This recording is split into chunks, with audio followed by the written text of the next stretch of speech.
essay. If there's some problem in terms of how the session has been uploaded.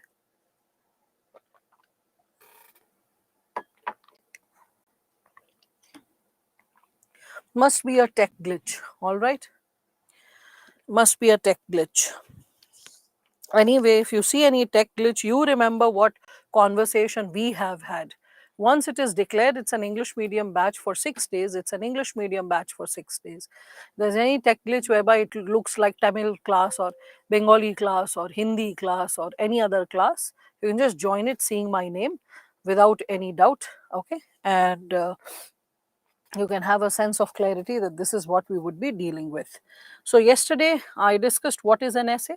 I discussed the UPSC syllabus with all of you, that what is the expectation of this syllabus from all of you. And after the syllabus, the keywords of the syllabus, I discussed the dimensions. I drew a chart related to it, that how it is important to understand a topic in letter and spirit.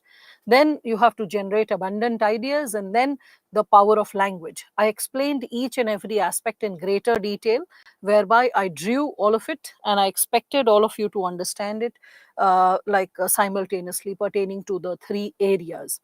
After that, I provided a breakup of how every segment of essay is important and how we are going to divide the timing, that is the 90 minutes, in such a manner that it is divided into two segments, 50 and 40. In 50 minutes, you're writing the final essay. In 40 minutes, there are various sub-segments associated with it, in which I discussed first the choosing the topic. I allocated 3 minutes.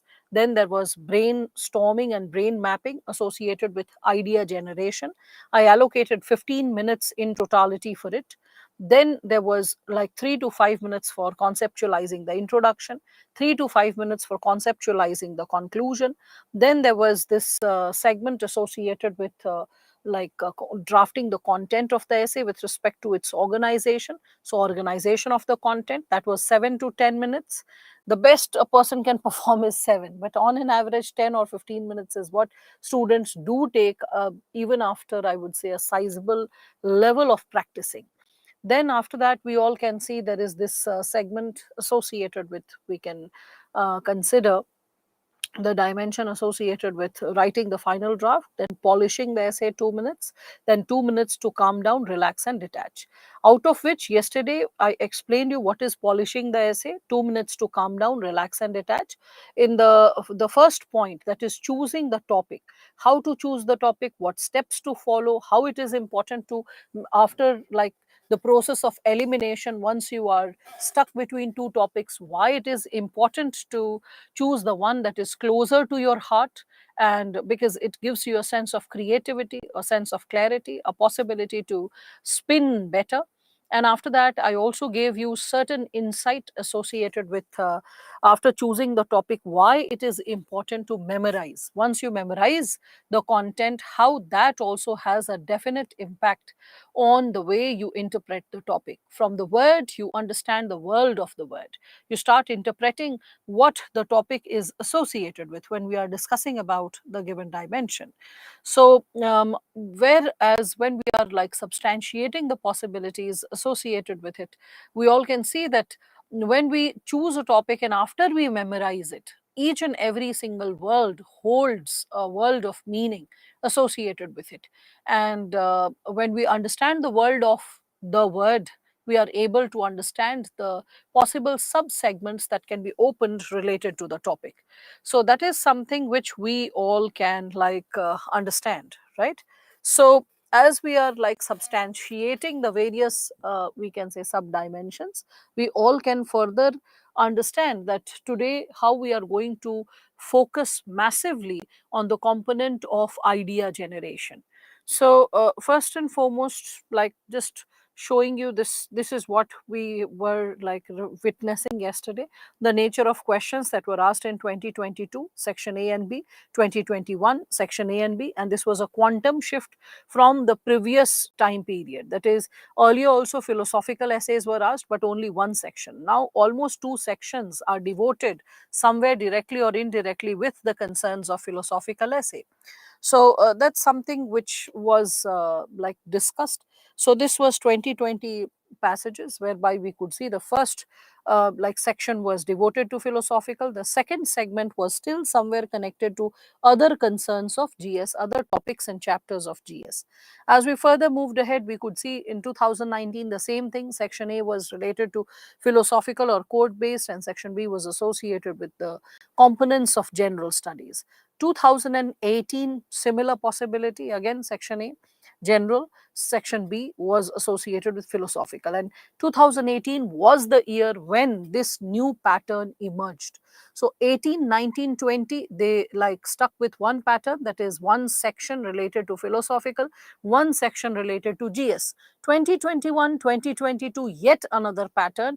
Both the sections have a very cliched language which is loaded with a lot of critical reflection. Every single word holds a lot of implicit meaning, hidden meaning, and a philosophical touch to it. So, critical reflection associated with the topic is essential to build the content per se.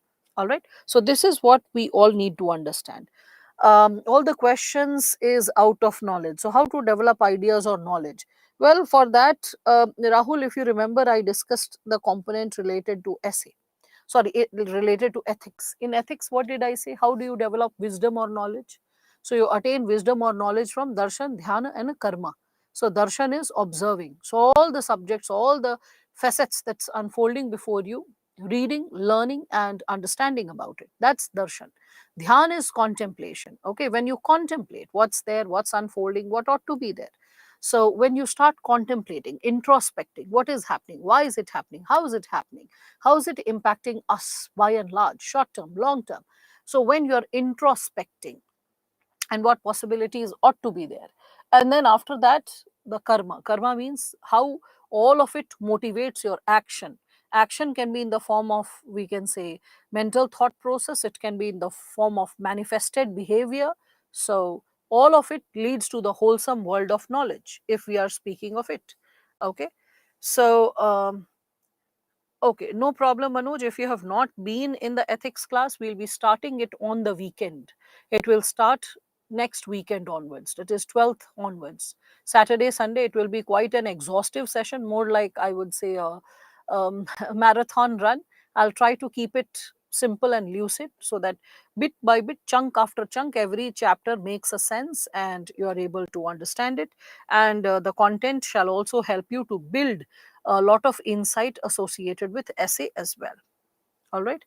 So any student who has not completed the ethics class, you have the another opportunity to do it for with the weekend batch, that is upcoming weekend batch, not this Saturday, next Saturday and Sunday. All right. So with respect to this given segment, when we are further moving ahead, so 2017 was the simple one. Section A, Section B, all related to GS. So yesterday I discussed and substantiated how to choose a topic. Then we are stepping into idea generation. When we are substantiating the segment of idea generation, we all can see that idea generation is associated with consolidation of all the perspectives, insights, ideas that you have arrived at so far, with all the patterns of knowledge and insight that you have developed so far.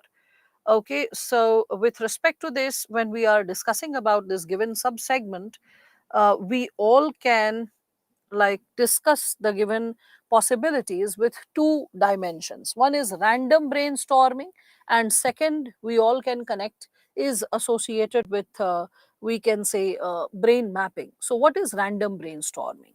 So with respect to random brainstorming, we all can connect it with, we can consider random brainstorming, it is the only tool to create ideas. It is the only tool to create ideas. All right. So, why do I say that it is the only tool to create ideas? So, with respect to this, we all can understand certain basic insights. You can consider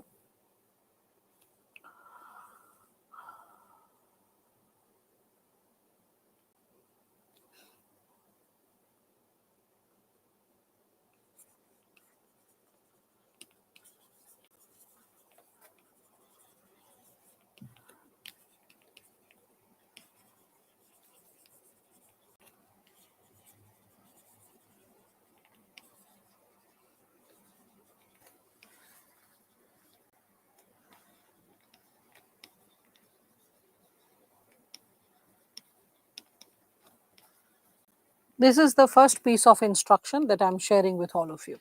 That is brainstorming. This brainstorming that we are going to do, it's a speedy, random process. Speedy means too fast, okay? And random means not organized, not organized, okay? And it is done on a paper with a pen, means shouldn't be done mentally. It shouldn't be done mentally. All right, it shouldn't be done mentally. So when we are moving ahead with respect to this given subdimension of random brainstorming, we all need to what? Okay. So when we are speaking of this given subdimension associated with brainstorming, we all need to understand that this is too random a process. Like let us imagine a situation. Let us consider a boy is going to get married, okay, and or a girl is going to get married, whatever, and they have got engaged and they have wore a ring. And what happens is that after a certain time period, what happens is that just before few days before the marriage, few relatives from the in-laws side are coming to pay a visit and meet the, like let's say in this case, groom. So the groom is about to meet certain relatives. So they have just informed the groom, and the ring that the groom is wearing is pretty loose. So what happens is that when like the groom's grandmother, she encourages that please go and get few, like we can say, potatoes out of the sack which is kept in the storeroom, and so that I just prepare some fritters. I hope you understand pakoras, okay? So I'll prepare some fritters for the guests and just get some potatoes out of the like gunny sack. So the boy is like little, like, not so submissive in this situation, so he's saying that, oh, I'm going to get married, you're asking me to do all the work. And she's like, oh, come on, go, just get lost, because you have to work throughout your life. So just go and get few like potatoes from the sack. So as the god, like this boy dismissively, he goes to the storeroom, tries to pull out, like take some potatoes out. In the process of taking the potatoes out of the bag, let us consider the ring is loose and it slips in the bag. Okay. And as the ring slips in the bag, and people, they just start shouting out for him because the relatives have come and they want to meet him. So now he is like little frenzied, because if the ring is not there, they will be like considering why has he taken out the ring and this and that. So now he is like kind of frenzied and he really wants to now quickly put the ring back. So what is the fastest way to get the ring? What is the fastest way to get the ring when we speak of this given subsegment? Yes. Okay. Magnet, is he wearing a like iron ring? Definitely not. So, okay, all right. So, turn the sack upside down, empty the bag. All right, very good, very good. So, that's how you all can understand that. Yeah, scattering everything. Yes, exactly. So, the way the person has to extract the ring in the similar manner, the spirit of the essay or the essence of the essay is like the ring. Okay. And you have to extract it out of a bag of potatoes, that is a bag of ideas that is there in your brain. So when we speak of brainstorming, okay, whenever we give this term brainstorming, all of you need to understand that this term brainstorming, it's too random a process, it's too fast a process. And is it done? It is done in a very speedy manner after we memorize the topic. As we memorize the topic, we develop a sense of understanding of that given topic, and then we start recalling and recollecting all the ideas, anything and everything. Like this was a topic which I wrote for all of you yesterday, like education as it should be, right? This was the statement that I wrote, and I asked that if I would have given you like a term like education as it is, or education as it was, or education as it might be, will there be a difference in the content? And you said, yes, ma'am, there will be a difference in the content. So let us consider this education as it should be. So with respect to this given topic, education as it should be, and as you start memorizing it first and foremost, so it's education, education, education. Shun, TION, is process, process of getting educated. So the process of getting educated, as you're comparing it, it should be, you're comparing it with its aspiration, what should have been there, what like is the expectation, the aspiration. So the moment you start memorizing it, education, education as it should be, education as it should be, education as it should be, when you're doing it in a very speedy format, what happens is every word dawns upon you. So education as it should be. Remember, yesterday also we were dealing with a topic similarly, the 2020 topic that was associated with tranquility. So a tranquil self. Remember that we were discussing about that specific topic. If you all can recall it and recollect it, I think it's over here. Mindful manifesto. Mindful manifesto is the catalyst to tranquil self. Yeah. So the moment you memorize it multiple times, okay, so choosing the topic and then we are linking it to idea generation. So the moment you memorize a topic multiple times, mindful manifesto is the catalyst to tranquil self. Mindful manifesto is the catalyst to tranquil self. Mindful manifesto is the catalyst to tranquil self. So when you like memorize it multiple number of times, like bit by bit the word starts opening up before you. So mindful, conscious, aware, alert, being there, present, manifesto, planning, is the catalyst, is the it is the facilitator. Because catalyst, it is speeding up, it is speeding up the reaction to the tranquil self, to a tranquil self. Tranquil, peaceful, it leads to a peaceful existence. So mindful manifesto, when consciously any planning is done, it is a facilitator for peaceful existence. Mindful manifesto is a peaceful facilitator for, like, it is a facilitator for peaceful existence. When you keep repeating it yourself, you ask, what is mindfulness? What are the challenges to mindfulness? Why should one be mindful? Like in how many ways can one be mindful? In what situations can I be mindful? Like there will be a bombardment of ideas. What is planning? Is planning always done with external sources? Can we do it with other tools? Are there apps also? Time, when we are talking about the component of planning, is it associated or always bound by time? Should time factor always be considered? What are the lacunas or challenges in planning? What are the levels of planning for an individual goal or target, planning for the goal and target of, like, let us say, a country? What are the possibilities of planning when we are speaking of it? How many ways, dimensions of life needs to be planned?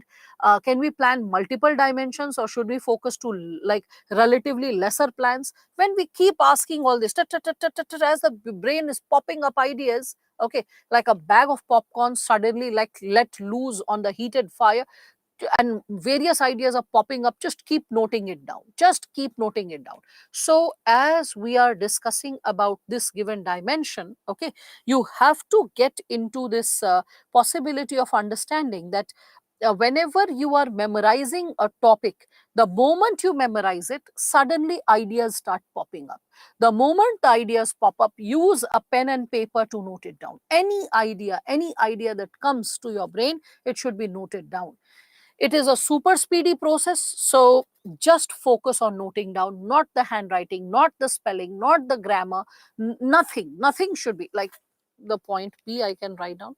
There is nothing wrong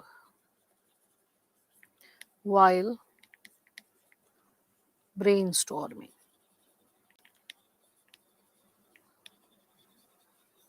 And here what I imply is handwriting, language, spellings, grammar, ideas, nothing nothing wrong while brainstorming. Means get over the fear of failure. This is your area. Okay, get over the fear of failure. Let the mind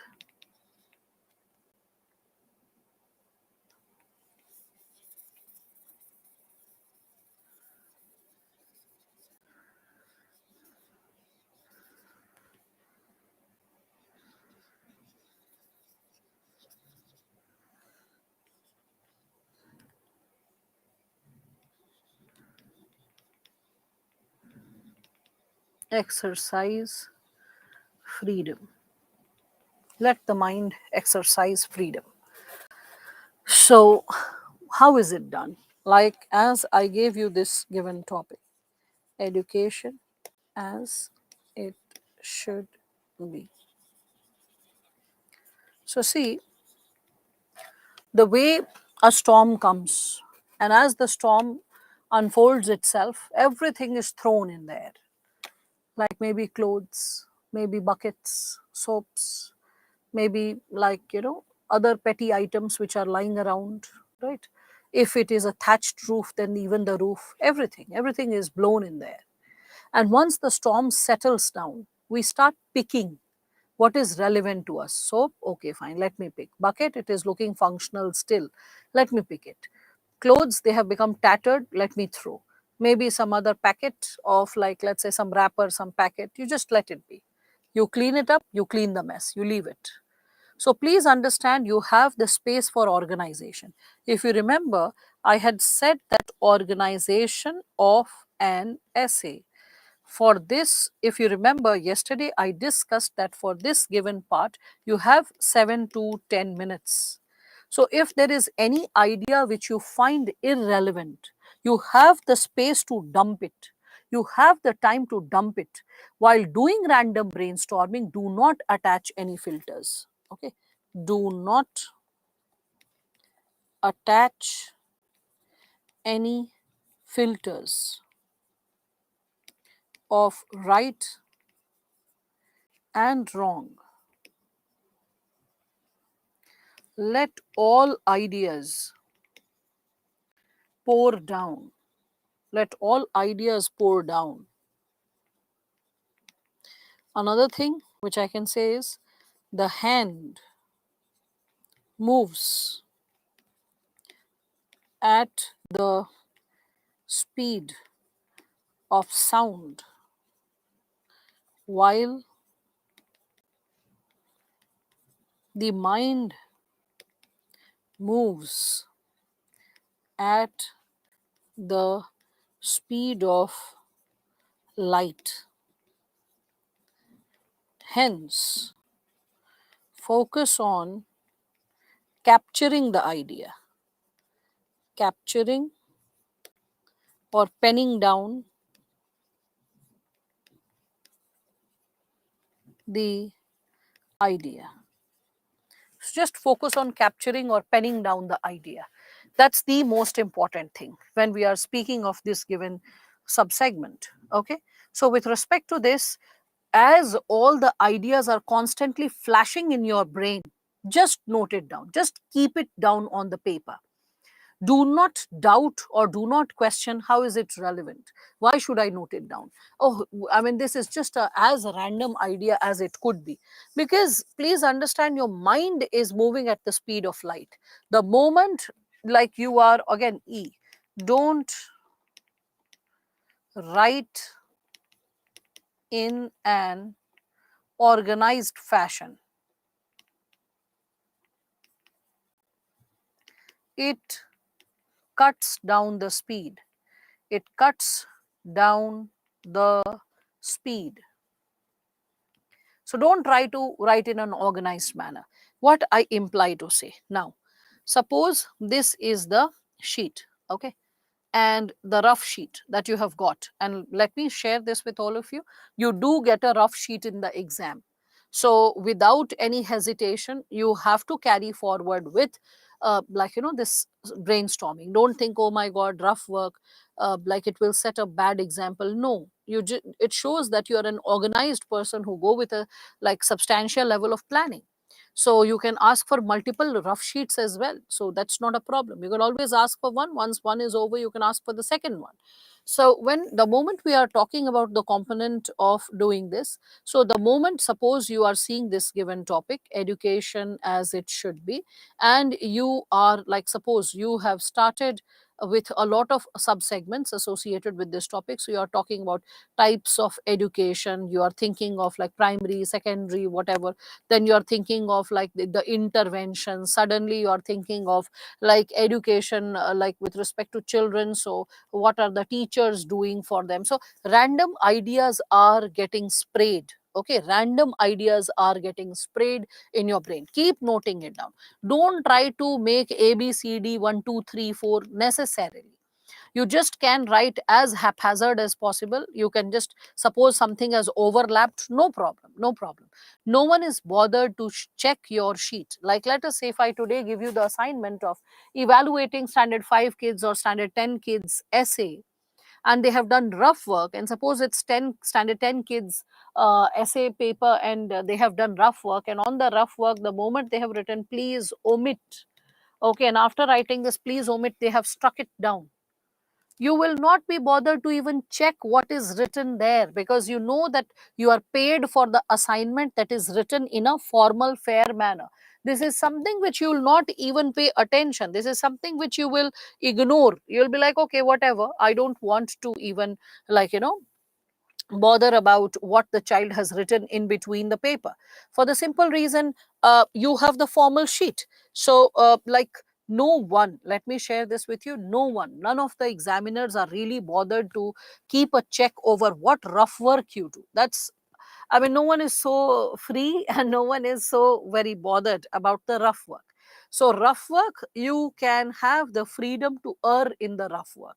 Do not try to make sense out of it. Do not try to always be prim and proper about it. Do not bother about the handwriting. Do not bother about the language. If it is like while writing English, you are thinking words of Tamil or Hindi or Telugu or like any other mother tongue, you can do that. Okay, you are remembering some colloquial term, phrasal expression, proverb spoken by your grandmother, grandfather, or like, someone in your neighborhood or someone, you can note it down. No problem with respect to that as well. So when we are talking about this random brainstorming, it is a filter free zone. You are just pouring your existence out. You are pouring whatever you know out. Okay. The moment you think, oh my God, I should think of the translation, it will cut down your speed. The moment you question, oh, how relevant is it? Suppose a child feels like, as I was about to start writing this essay, my mother had said that please have your uh, evening snack and I forgot to take it. Now if I get up, it will break my rhythm. Suppose like that while writing on this topic. So just write down snacks and leave it. You're like, hey, snacks, education as it should be, no problem, just write down snacks, move ahead. Okay. In the similar manner, suppose while writing this content, as you are substantiating the content, suppose an idea just flashes that as I was like crossing the road today, oh my God, the kind of rash driving people are doing these days. And suppose while thinking of this topic, education as it should be, education as it should be, and you're going on and on, you're going ahead with developing the content. All right. So in the process, as you are building the content or developing the content, let us consider that you come across this given possibility that you think of a topic which you can see superfluously is not connected. Like, let's say if I speak of this given dimension, so road rage, okay, road rage, or some kind of fight which you saw, no problem, just note down the keyword, move ahead. Go ahead with the possibility of analyzing the importance of that content later. If your brain is throwing, it should be on the paper, because random brainstorming does not happen for a prolonged time period.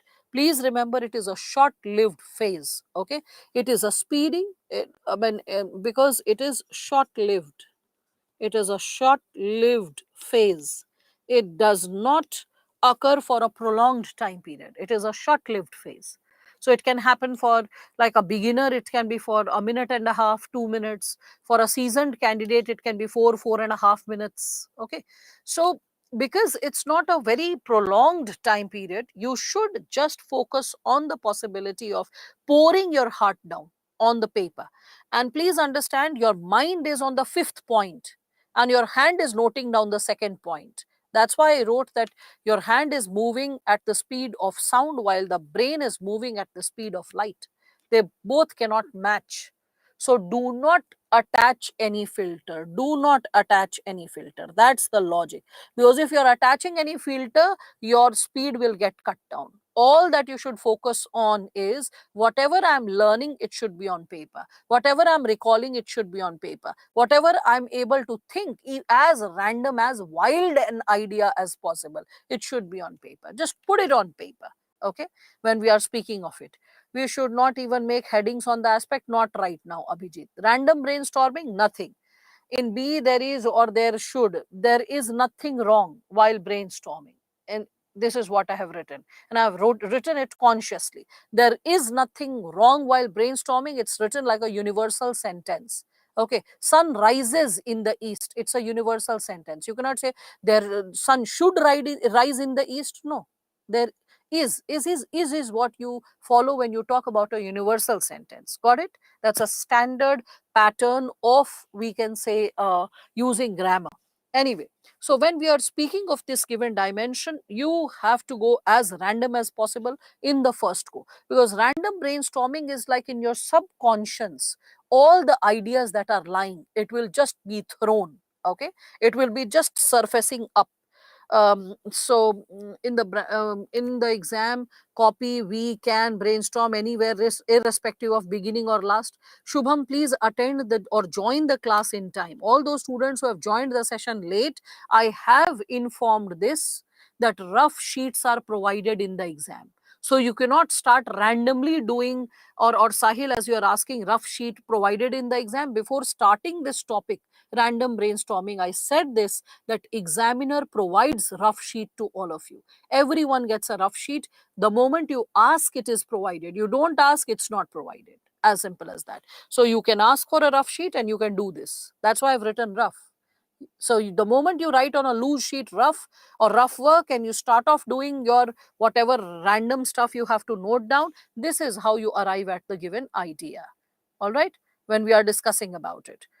So this is also helpful in the case of answer writing. Yes, for a beginner student, this method can be helpful for the will I won't be disqualified for writing on question paper. Why will you write on question paper, Sahil, when a rough sheet will be provided? Is he connected? Is he able to listen to me? Now that's the question that I'm feeling, because I'm saying the same thing, and like a very SME said, no, no, no.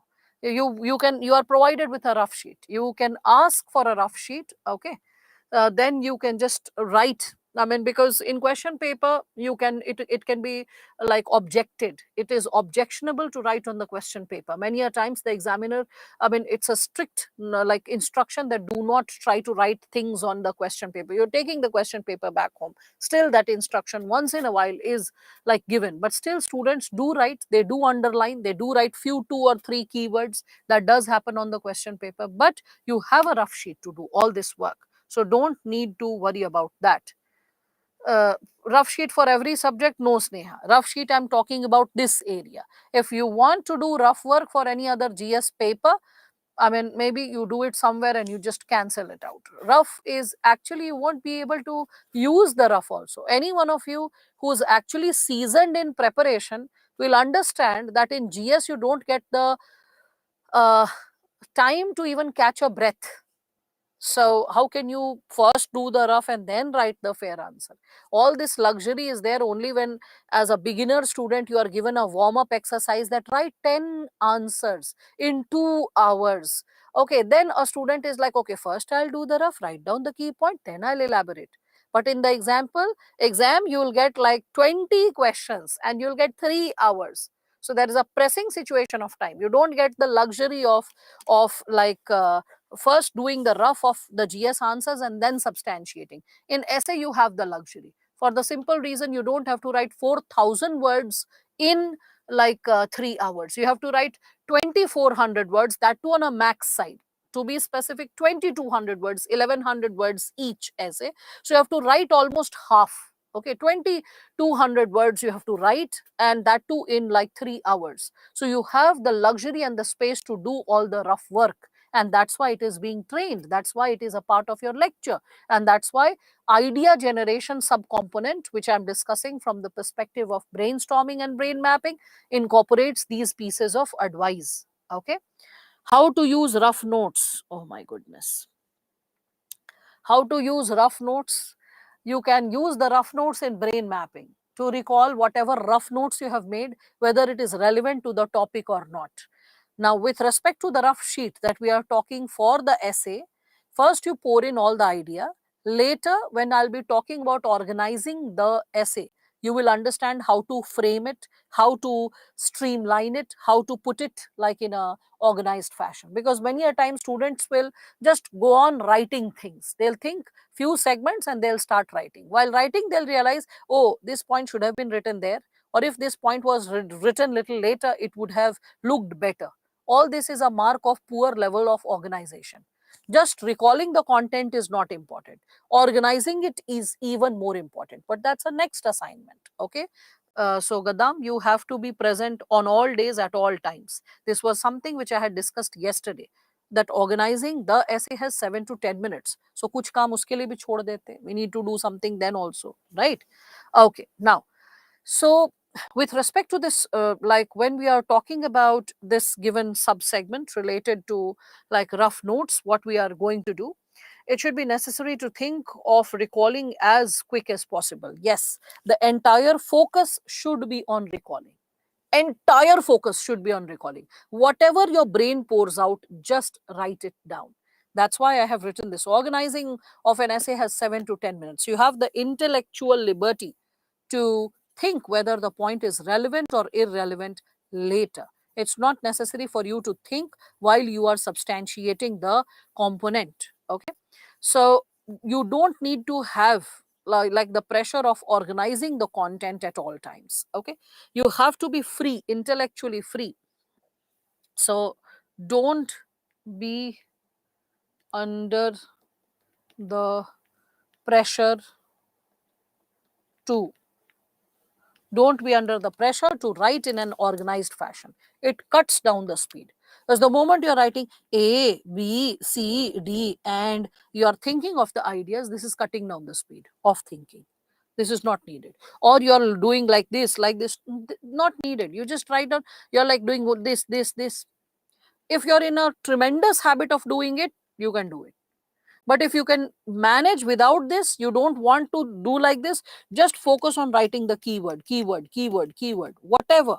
Up, down, topsy turvy, everything is acceptable. But just focus on putting everything on the paper. Okay. Like, let us do it, and then let us understand this given segment associated with an application. Let us put it to application. Okay. So whatever I'm discussing with you right now, this random brainstorming, so let us talk about it. Brain mapping, I'll do it little later, or maybe let's do it in a fresh pace, like a page. So here, let me bring this to all of you. Think about this topic, education as it should be. Any random idea that's coming to your mind, quickly type it. Just type it. Any random idea that comes to your mind. Education as it should be.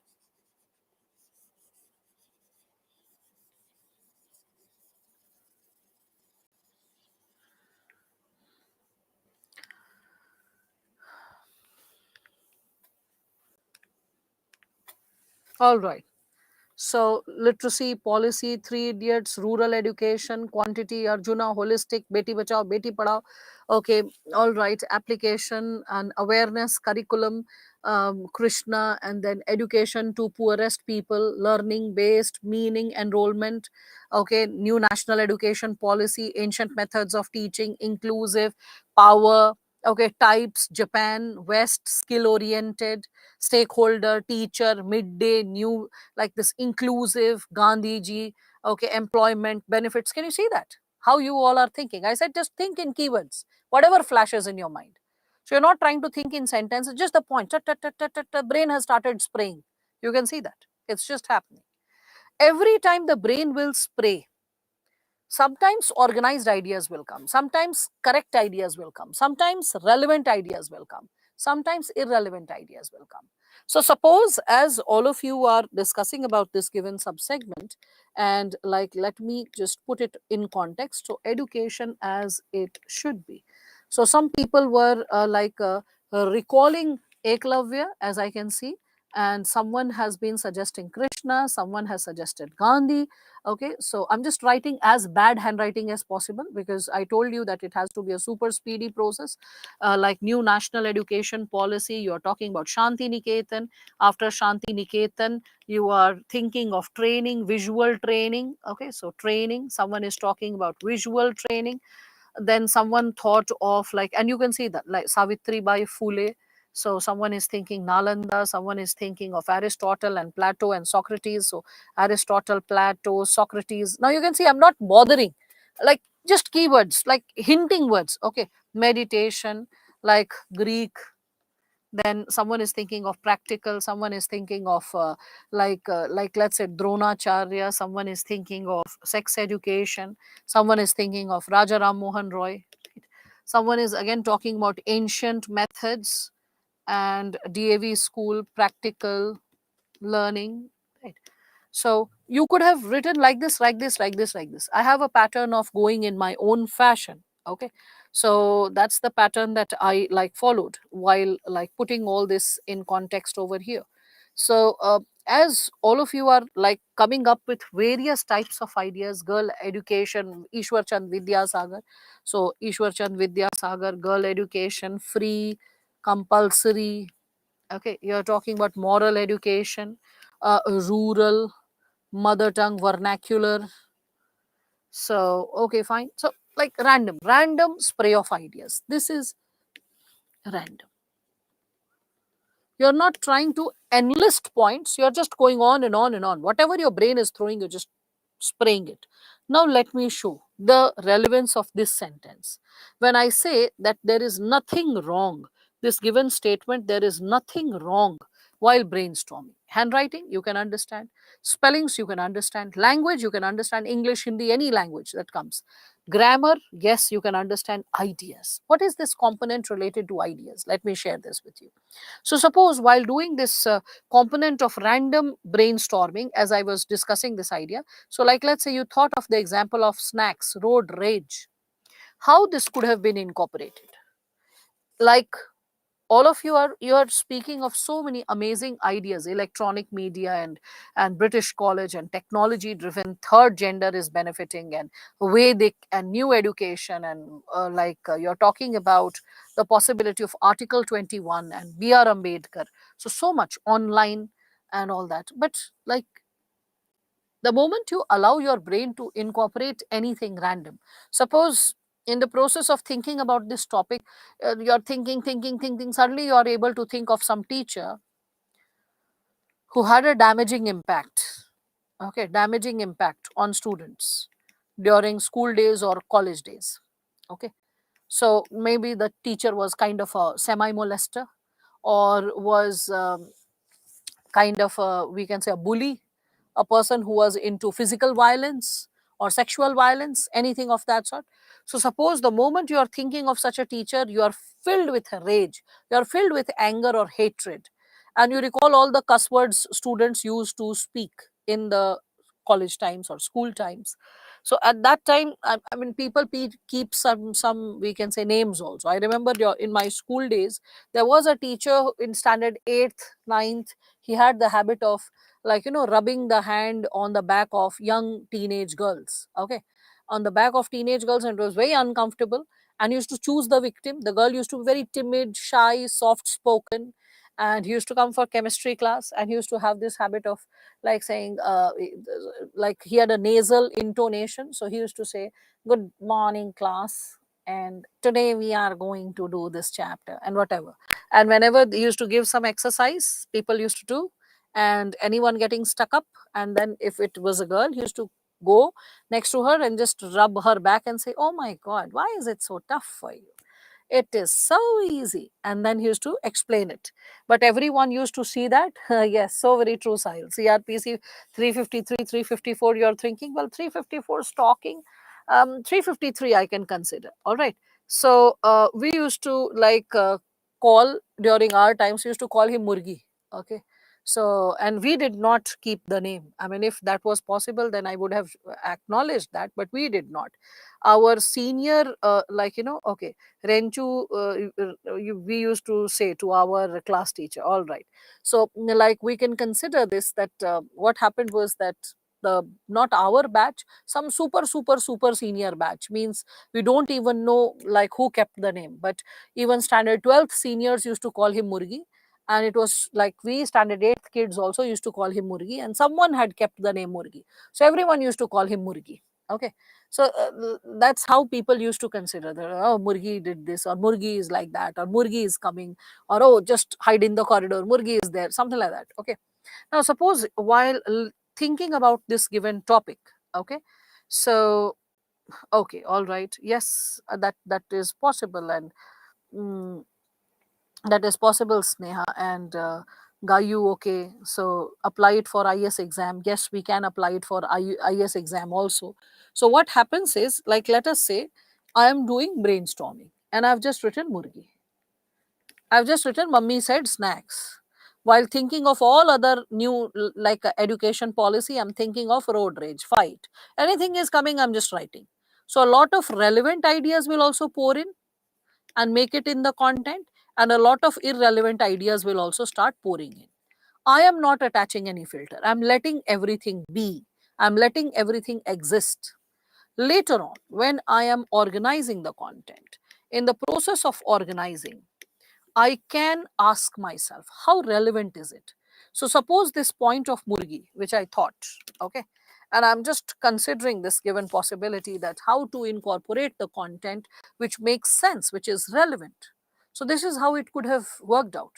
Gender sensitization and sexual education or sex education with proper training is not only necessary for the young boys and girls, especially stepping into the high school, but also the teachers, so that they learn how to socialize and interact with the children who are stepping into this sensitive stage of adolescence. So, suppose when I thought of this given person, like maybe during childhood, the kind of cuss words, jeers, sarcastic remarks we used to pass, suddenly a flash of ideas came. But I just wrote Murgi. And just by hinting that point, I could formalize it into the topic education as it should be. Okay, education as it should be. So if I would have left it, I was like, oh my God, how can I write slangs? How can I write this? Who is going to write the informal language for UPSC exam? Gayu, are you understanding that? Because as you asked, ma'am, can we also apply this in IS exam? So I'm just sharing this. I hope you are understanding that, right? All of you have had your own fair share of such miscreant people who have been such teachers. I can read so many remarks, but I hope all of you are able to understand that when and I'm not Sir Yuvika, I'm a ma'am, so I'll prefer not the yes, the gender to be explored. So I understand there must be a typo error, that's perfectly fine. Okay, like typo errors can happen to anyone, but I hope all of you are able to understand this. So the moment the idea pops in, just make it land on the paper. While random brainstorming, just do it. Do not attach any filters. It's right. Oh, it's wrong. It's relevant. It's irrelevant. No, do not attach that. Just let it happen. All right. That's fine. That's perfectly fine, Yuvika. So suppose you come across, can we use negative statements in essay? Negative statements, if they have positive solutions, then definitely, Rashmi. Because if you don't talk about challenges and problems prevailing in a system, in a society, how will you go for reforming them? How will you go for changing and improving upon them? Yeah.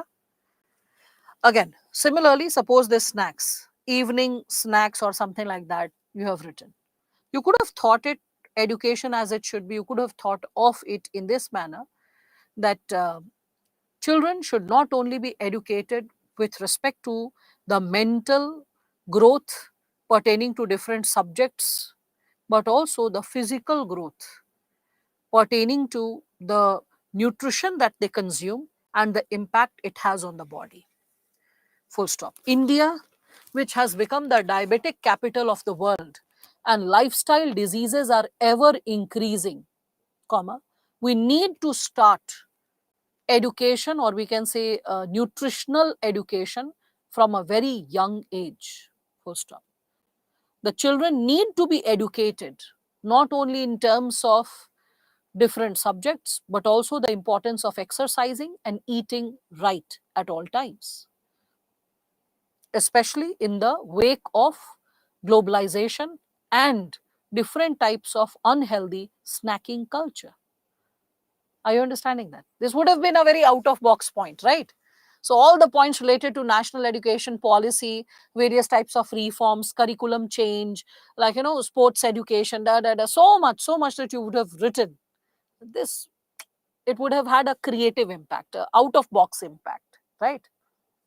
Similarly, road rage, road fight, suppose you have thought of this and you want to fit it in the content, you can always say that when the citizens of a country are not merely literate but are educated, we can see that they can manage their anger and learn how to handle the pressures of,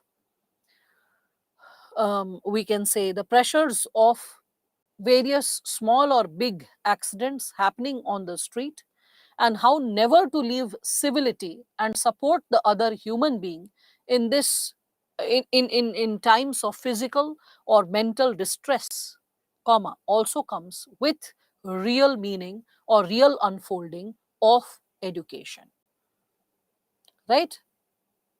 So I hope all of you are understanding this. Yes, midday meal and all that is also there, Aditi. I mean, those are implicit aspects which I think 99% of students will write. Okay.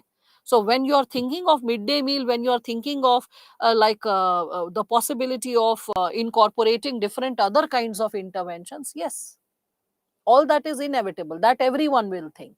What I want to say, here we are not validating points. Here we are not playing point, which point is valid, which is invalid. Here we are discussing what is the relevance or importance of random brainstorming. How random brainstorming can throw some irrelevant points.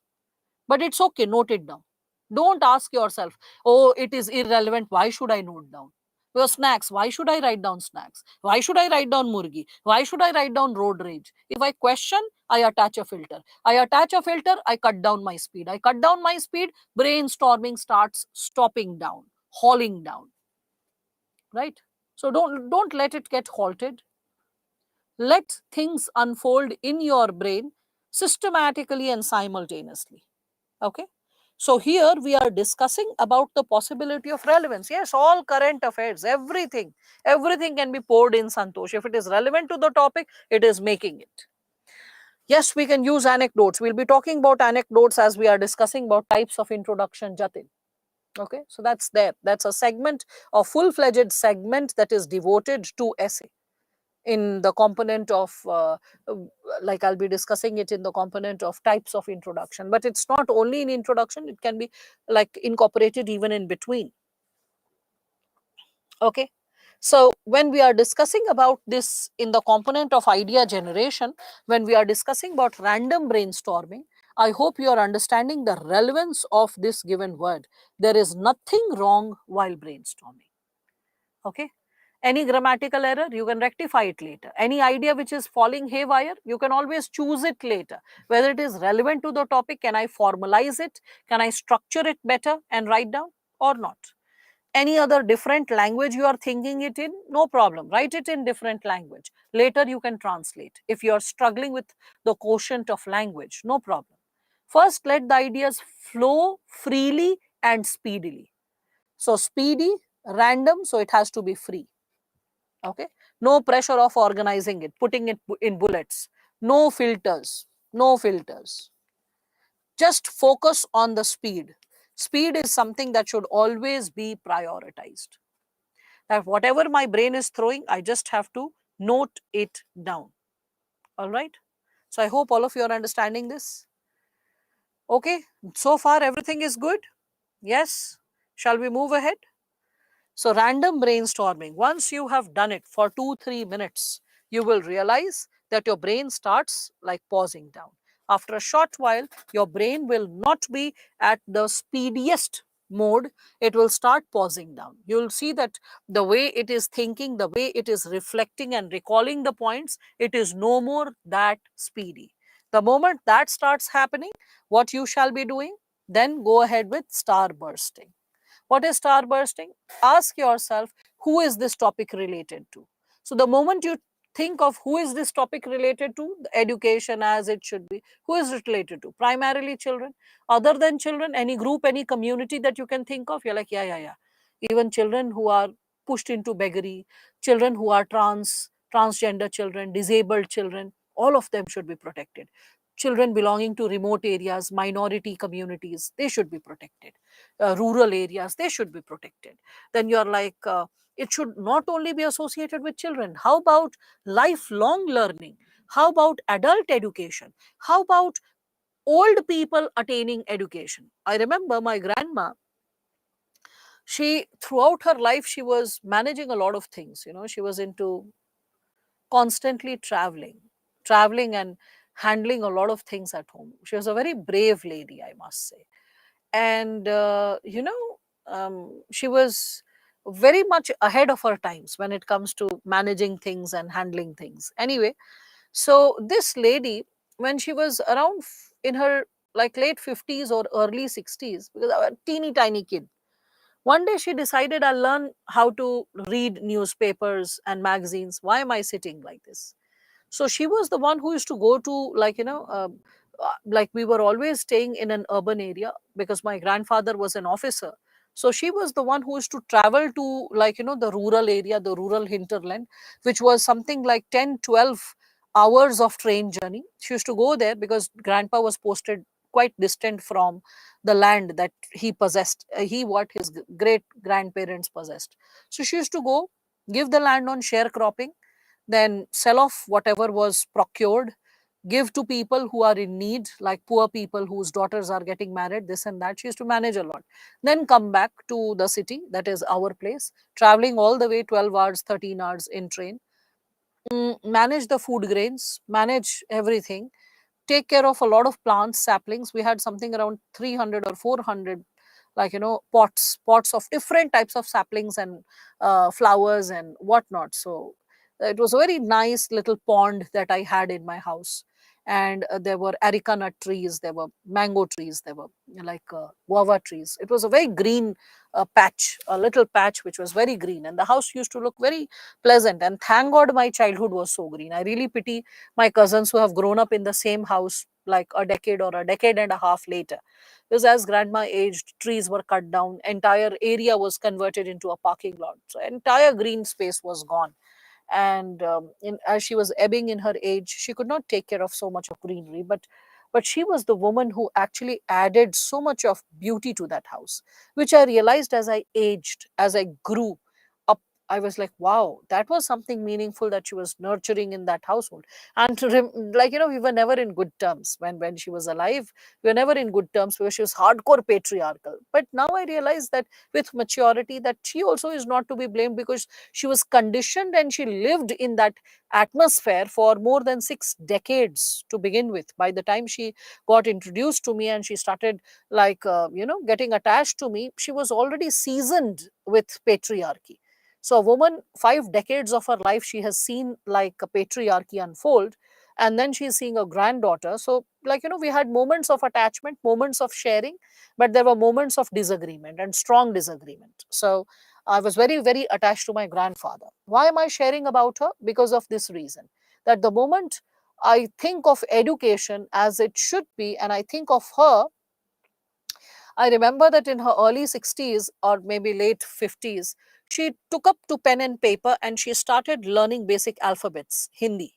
Okay, and English, she caught up with the alphabets, but she could never catch up with the grammar. But in Hindi, she not only caught up with the alphabets, but she learned how to frame sentences.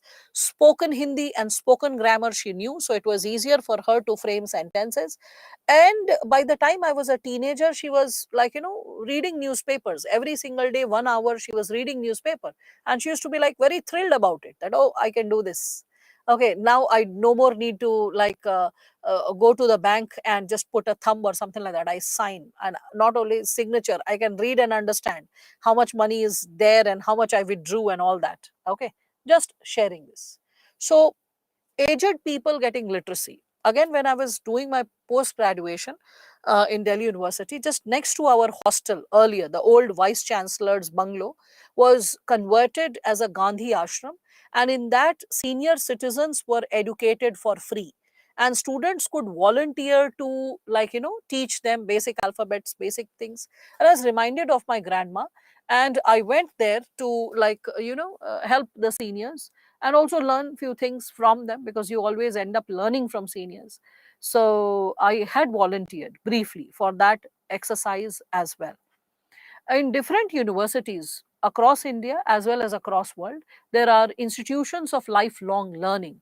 So the moment we are discussing about this idea, the who can expand, and it can expand in all parameters, not necessarily only children.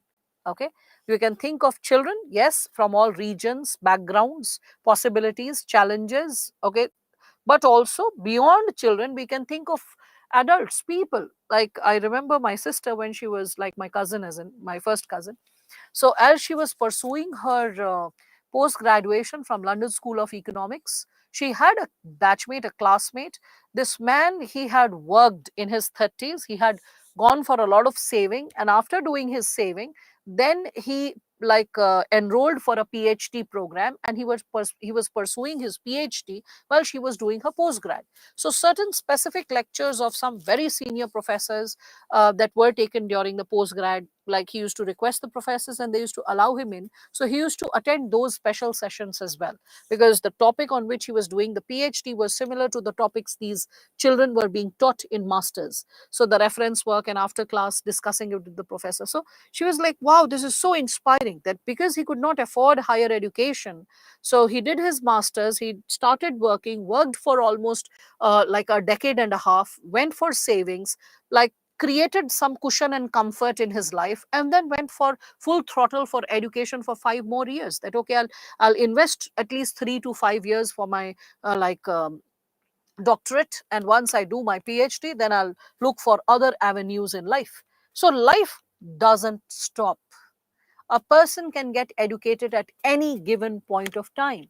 There is nothing like drawing a line. Again, another example, when we are talking about this, there was this IS officer who is there, posted in Punjab, okay, Yogi Raj. So this person also, like in 2009, to one of my cousins, he just came and he shared his journey. He was basically he lost his parents at a very young age, became an orphan, was staying with his relatives. Before becoming an orphan, a mishap had occurred in his life, that he like got caught in a fire in the village, and because of which his entire face got charred, the skin got, like, all that like damaged, folded. His face, like, really like the skin really turned like all wrinkled up. So what happened was that the children in the school started teasing him as like, as a monster, and that was very disrespectful for him. So what happened was, wow, that's so amazing, XY, whoever you are, that your nani ji got her PhD at the age of 80. Imagine, so beautiful. This is what I'm talking about it. Yes, this Vayojana Vidyabhyasa Padhati. Femina, thank you for sharing that this scheme is existing in Kerala. We have such initiatives in various universities also, central universities also. Now, and Kerala anyway has a lot of, I would say, amazing schemes and meaningful interventions for all sections of society. So that is always appreciable.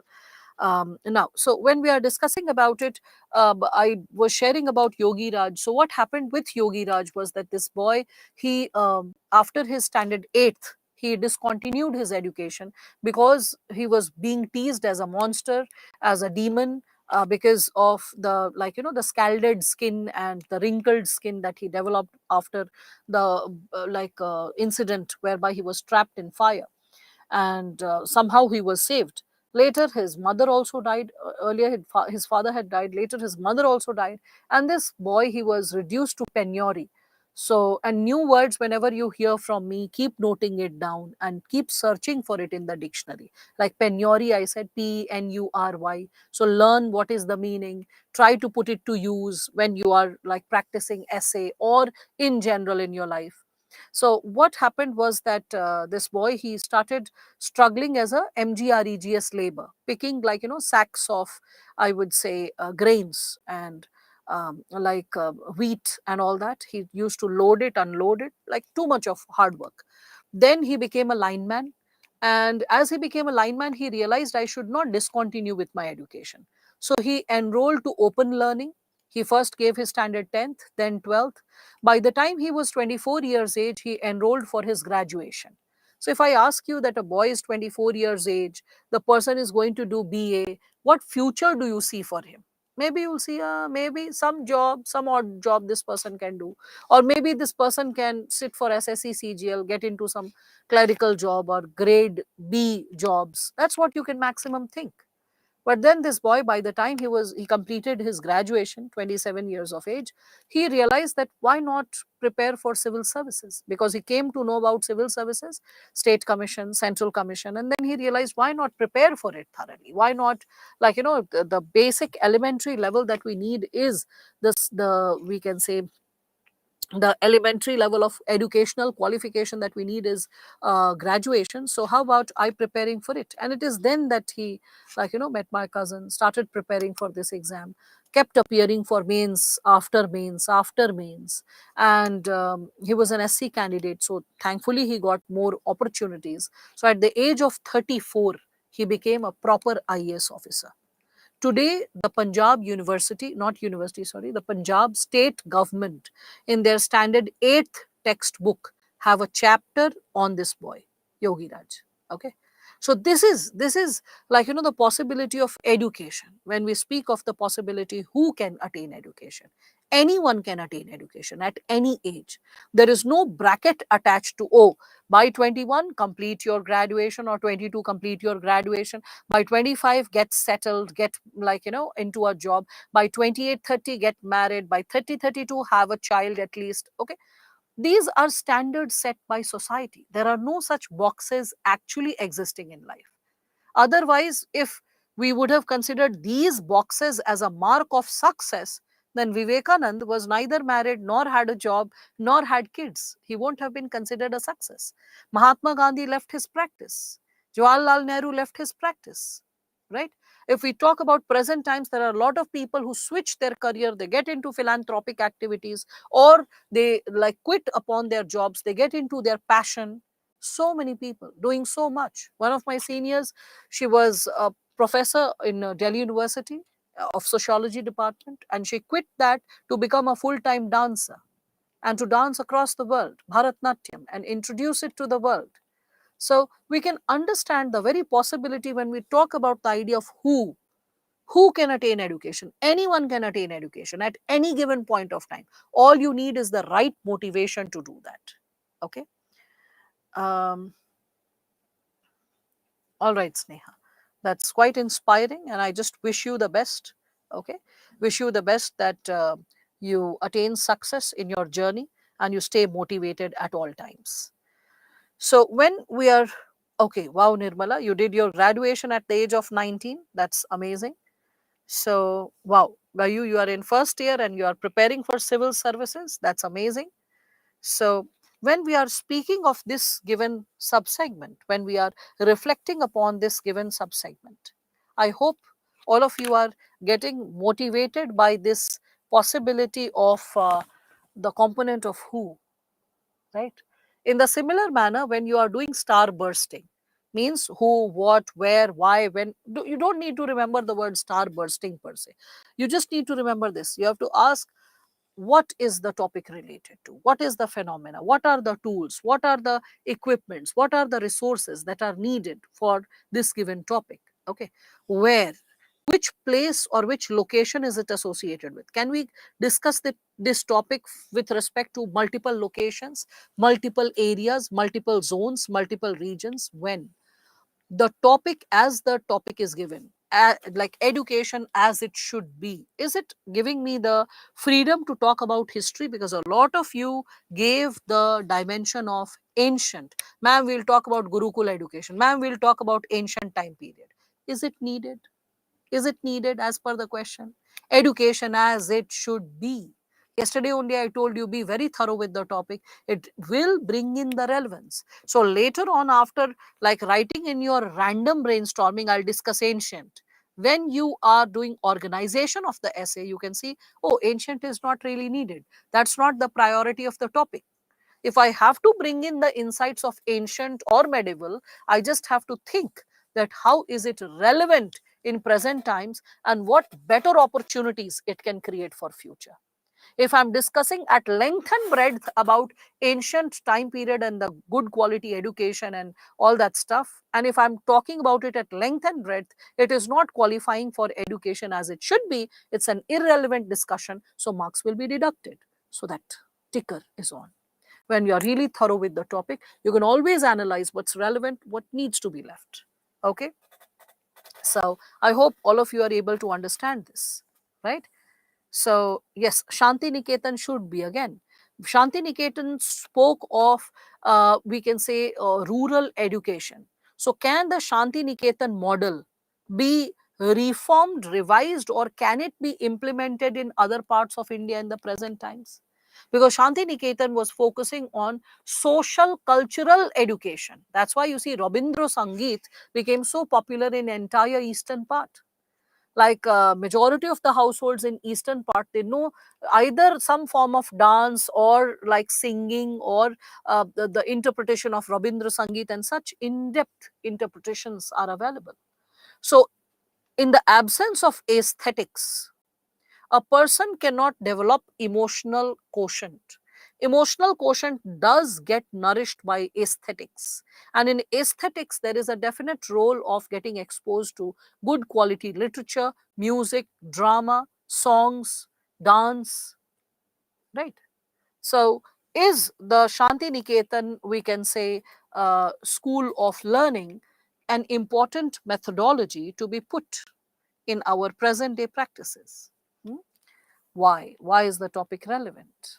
Okay, after dealing with this, then think about figure storming. What is figure storming? How someone else might handle the same topic, how someone else might reflect upon the same topic, means education as it should be. How would APJ Abdul Kalam sir speak about it if this question was raised to him? Education as it should be. How Jawaharlal Nehru would have spoken about it, how Gandhiji would have spoken about it, how, like, we can say Martin Luther King spoke of it, how Maya Angelou spoke of it, any person whom you know, okay, how Socrates had spoken of it. So, how someone else might think about the topic.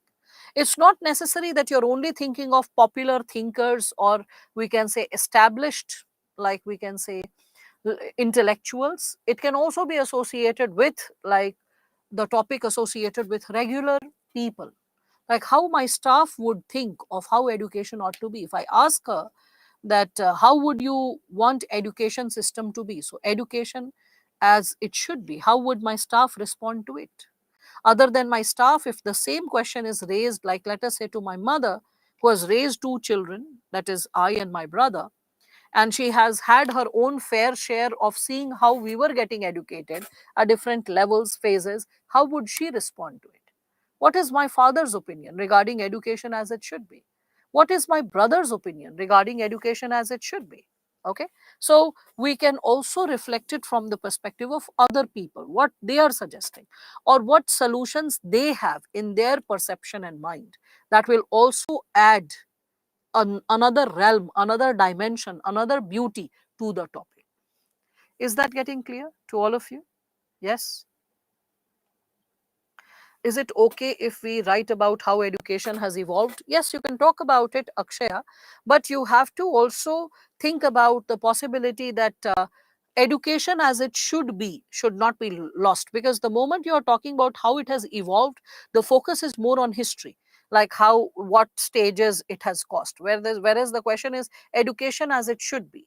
So the maybe you can validate it or justify it that in every stage, whatever uh, breakthroughs we were attaining for education, how those breakthroughs, whether they are existing today or not, and if they are not existing, how we can revive it, how we can relive it. Never ever forget the aspiration of the question, because if you write what you know and not what is asked, the gap can be tremendous. Every now and then I see that happening in GS as well. Okay, so that is something which is something which can backfire. So do not write what you know, write what should be written. So Ghulam, you were asking about what sources should be consulted for topics like violence against women and something like that, right? Which book is best to understand society, violence against women, caste discrimination? Well, um, there is this Ram Ahuja's book, Society in India. It will give a basic prelude, a basic understanding associated with society. You can read that book, that's good. One. Second, you need to update these topics, especially associated with violence against women or caste discrimination. Violence against women, Ranjana Kumari is a very noted, I would say, social activist related to violence against women. Her articles have been consolidated in the past in Yojana magazine also. 2016 September or October magazine has a detailed article and reflection of Ranjana Kumari associated with violence against women. Okay, so you can consolidate insights from there as well. You see, patterns of violence, I mean, examples change, but patterns of violence remain the same. The reasons responsible for violence remains the same. That's the saddest part. Okay, so you can reflect it from that perspective as well. So yes, you can think of environmental education and all the points that all of you are suggesting. So that is 12th NCRT sociology, ma'am. Yeah, you can consult 12th NCRT um, books also. There are four books in 11th and 12th standard, two for each level. 11th standard, one book is good. Second book is related to Indian thinkers. You don't need to touch that. But one book, Understanding Society, you have to just leave one of the chapters. So if you know the syllabus, because syllabus is the first prerequisite, so you can just tally it and prepare it. Okay. And standard 12th, both the books of NCRT are good, decent enough to introduce. But if you are going into a bit of detail, no, they will not be providing the detail. They'll just give you a basic prelude or an overview associated with what the society is all about. Do challenges, issues follow general introduction of the topic? No, they are not the introduction of the topic. That is something which we'll be talking when we are discussing brain mapping. So far, I have just been discussing brainstorming. Which book is the best to understand? Gulam, didn't I discuss right now? Just right now, which I said. So I said that you can read Ram Ahuja. For a basic background, Ram Ahuja, Society in India. Society in India. It's a basic book. If you are reading this, then NCRT is not needed. Read either of it. Okay. So Ram Ahuja, Society in India, will get a basic preview related to all the core topics which are there in the syllabus in paper one. Okay. So caste, as you are asking, or all this. Okay. So that's there. Again, but violence against women will need constant updation. You'll find some very thought-provoking articles which have been posted recently. Okay, so just do this, violence against women, search it, and you'll find some thought-provoking articles. Read that. You can save the content. Another source which also I can suggest is sociology students in their paper 2 last chapter, that is social transformation, there is this topic of violence against women. You can borrow their notes also, but cut down the thinker's name and their research. So the moment you cut down the thinker's name and the research, you will be left with datas, facts related to intensity of violence. You will be left with types of violence, suggestions to eliminate violence, steps taken by the government to eliminate violence. So this is the GS part which you can extract from there, and that's the smartness that you have. Similarly, caste system, sociology students will be reading. Don't read thinkers and all that stuff, whatever is there, because thinkers will never be asked in GS, but they do discuss about untouchability, okay, forms of, we can say, forms and perspectives of untouchability. There are segments associated with caste system, its present day relevance. Is caste a social reality or is it a political reality? All these debates and dialogues are there. Okay, so you can extract the material, cut down the thinkers part, and just read the, like I would say, the skimmed part. The just read the skimmed part. Leave the thinkers, the name of the thinkers, what the thinkers are saying. Not relevant for GS. So that's another shortcut method of preparing the topic more thoroughly, by not like venturing out too heavily with respect to other sources.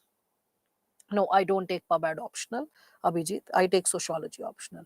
That's why I'm able to respond to all his questions in a more thorough manner. Okay, now and because these topics are also there once in a while asked in essay, so, and as it has been suggested to all of you that be more thorough with these topics, yes, the sensitivity related to these topics are essential for building the content for essay as well.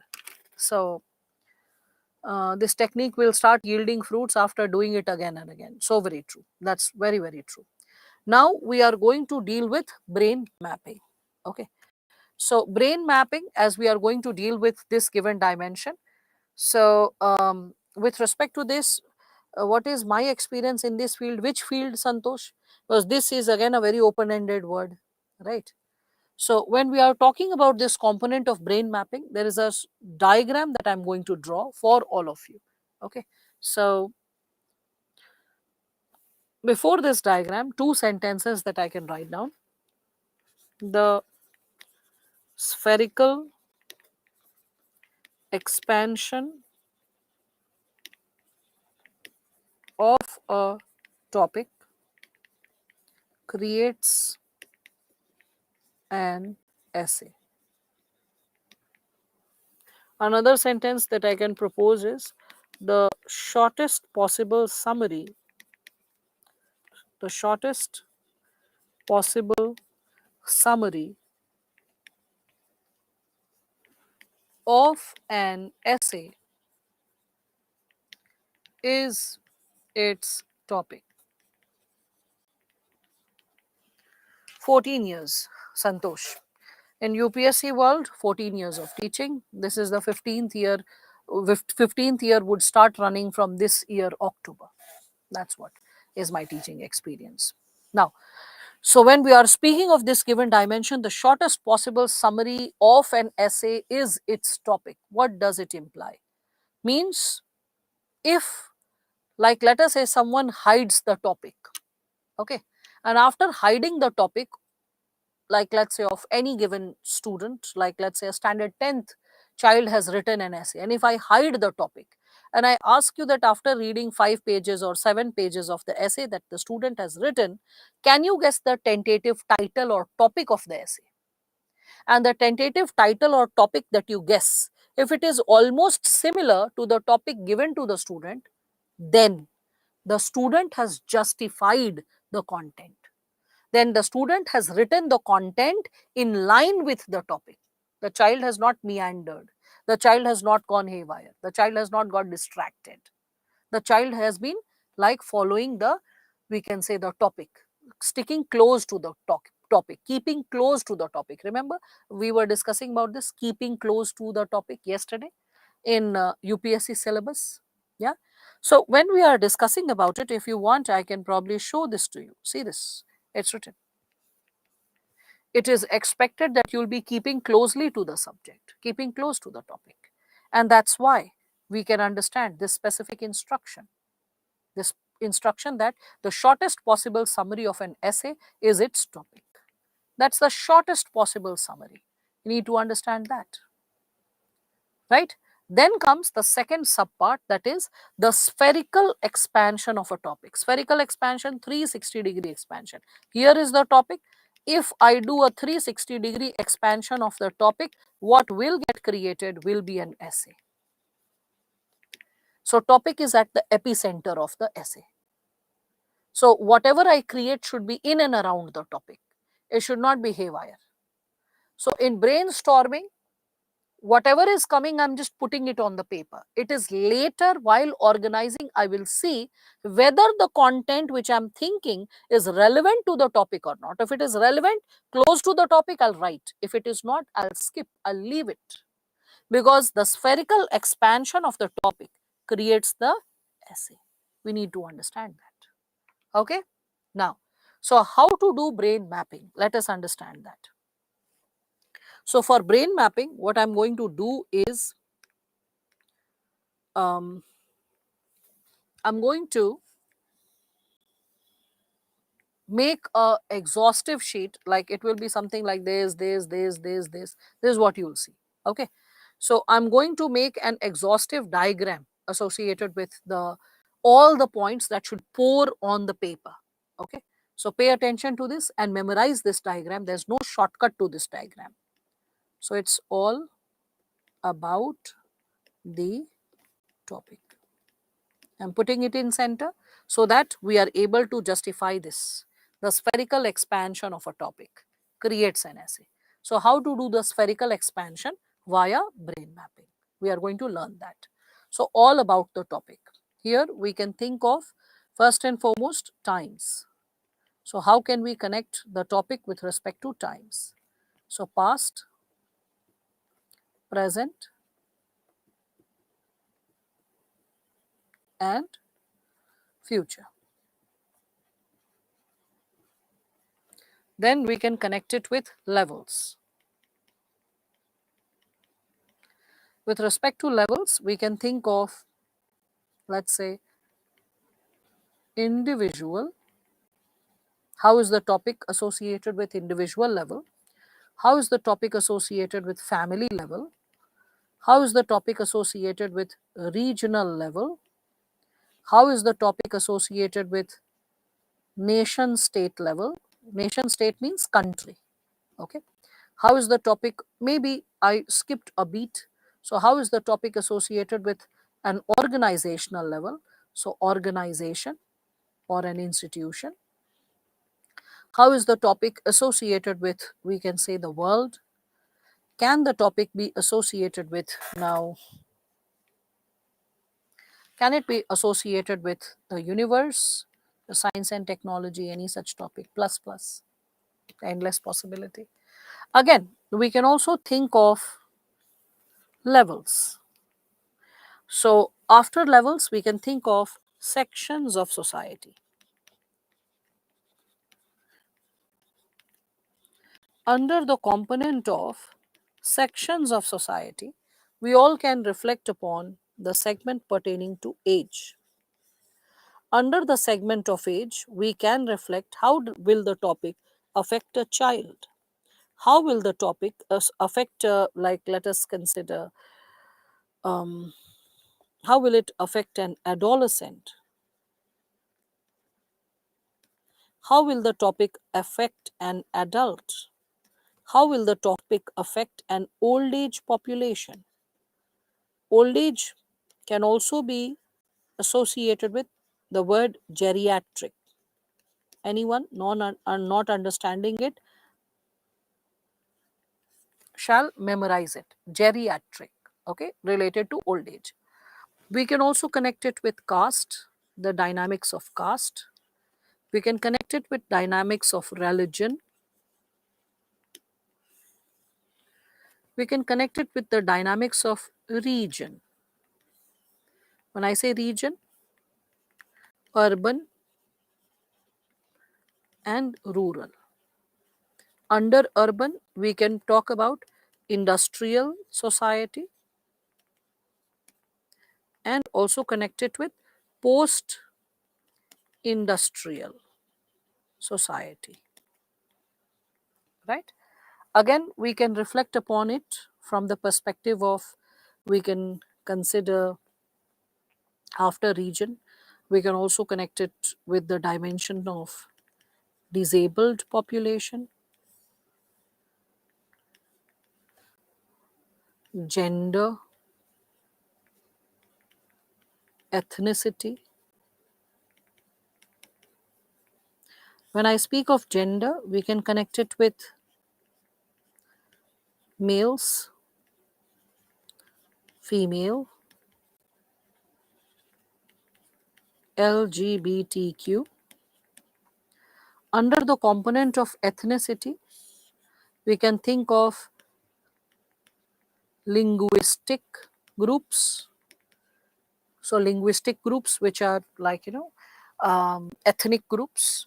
We can connect it with, we can say, tribes. So, we are bringing in the component of race as well over here when we are discussing about it, right? So, that's there. So, tribes. Because what is ethnicity? Yesterday only I was discussing about this to all of you. So ethnicity is a social cultural recognition, distinctness in social and cultural aspect. So it can be on the basis of religion, and or so religion I have created a separate subsegment. It can be on the basis of distinct language, it can be on the basis of distinct race. So tribes are considered as distinct ethnic groups as well. Okay, any other subcomponent you feel like adding, you have the intellectual space to add those categories as per the suitability of the topic further over here. Again, you can think of a topic from the perspective of problems. So when we speak of problems, a lot of problems can be enlisted. There is no space over here, so I'm just making a diagram to be discussed later. I'm just mentioning this. Then we can think the topic from the perspective of types. Like let us consider, for example, if I'm discussing about this idea of types. So, for example, if I'm talking about education, so the segment of education can be reflected from two types: formal, informal. Or education can also be reflected from the perspective of, we can say, pre-primary, primary, secondary, higher, right? Or I can give you another example also. If we speak of, like, let us say, development.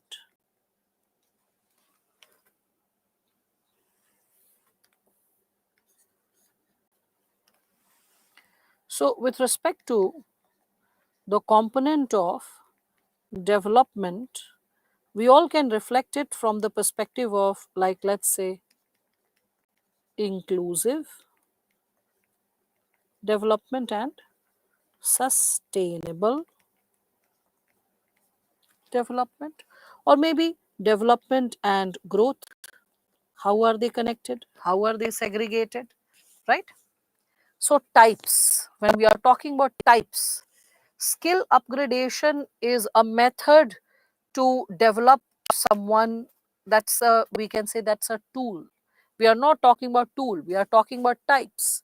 So, we cannot put skill upgradation is a type of development. I mean, skill upgradation is, we can say, a causal factor. Anyway, we can then discuss about dimensions. Under the component of dimensions, we can reflect upon social, cultural. See, I'm not putting historical because past is already given. So here historical aspect is already covered. So we put in the segment of political. We can also put in the segment of legal administrative. You can bring in the points of polity and governance. So legal administrative, even internal security points can be given. Then you can think of the component associated with science and technology.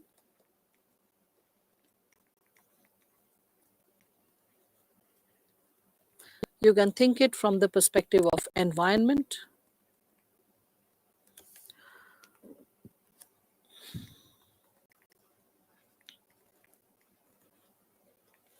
You can think it from the dimension of economics,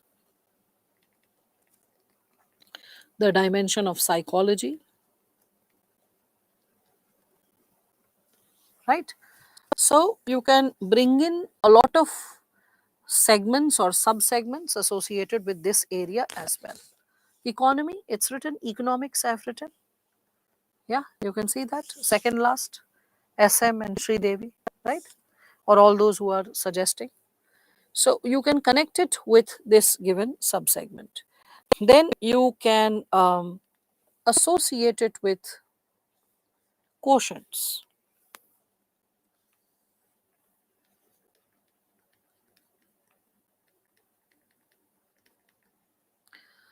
So how is the topic associated with the physical quotient? So education as it should be, physical education, physical quotient, physical health, nutritional health, overall well-being in that perspective. Again, intellectual quotient, how does it impact a person at intellectual level? The emotional quotient,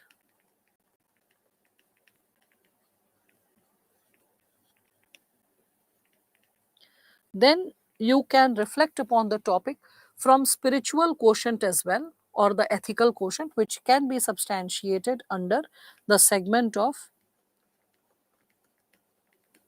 broader human values and principles. Broader human values and principles. Here you can talk of integrity, unity, decentralization,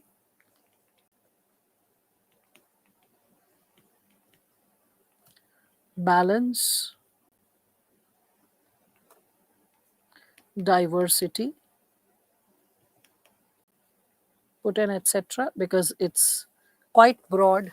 It has been taught to you quite thoroughly.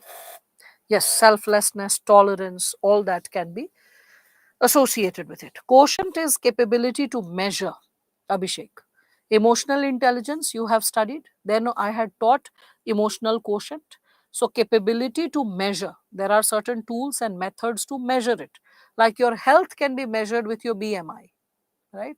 So that's what. Similarly, like we have IQ tests, right? Similarly, the emotional quotient. So that's what. So I hope all of you can see this very exhaustive list of thinking about a topic related to brain mapping, what all segments can be created, right? So when we are discussing about this given subsegment of essay writing, so from random brainstorming, which is a tool for creativity, it's like picking the gold ring or the diamond ring out of a sack of potatoes, sack of potato of ideas, it's like randomly sprayed. You pick the most creative one, the essence, the core of the topic, because that will also spurt up when you are thinking about the topic and randomly writing all the points in one place. Then comes the component of brain mapping, when you are writing it in an organized fashion, when you are recalling points segment after segment after segment after segment. So rather than the school days method of I will think from social, economic, political, like economic, all those aspects, that's given. You can see this segment of dimension, right?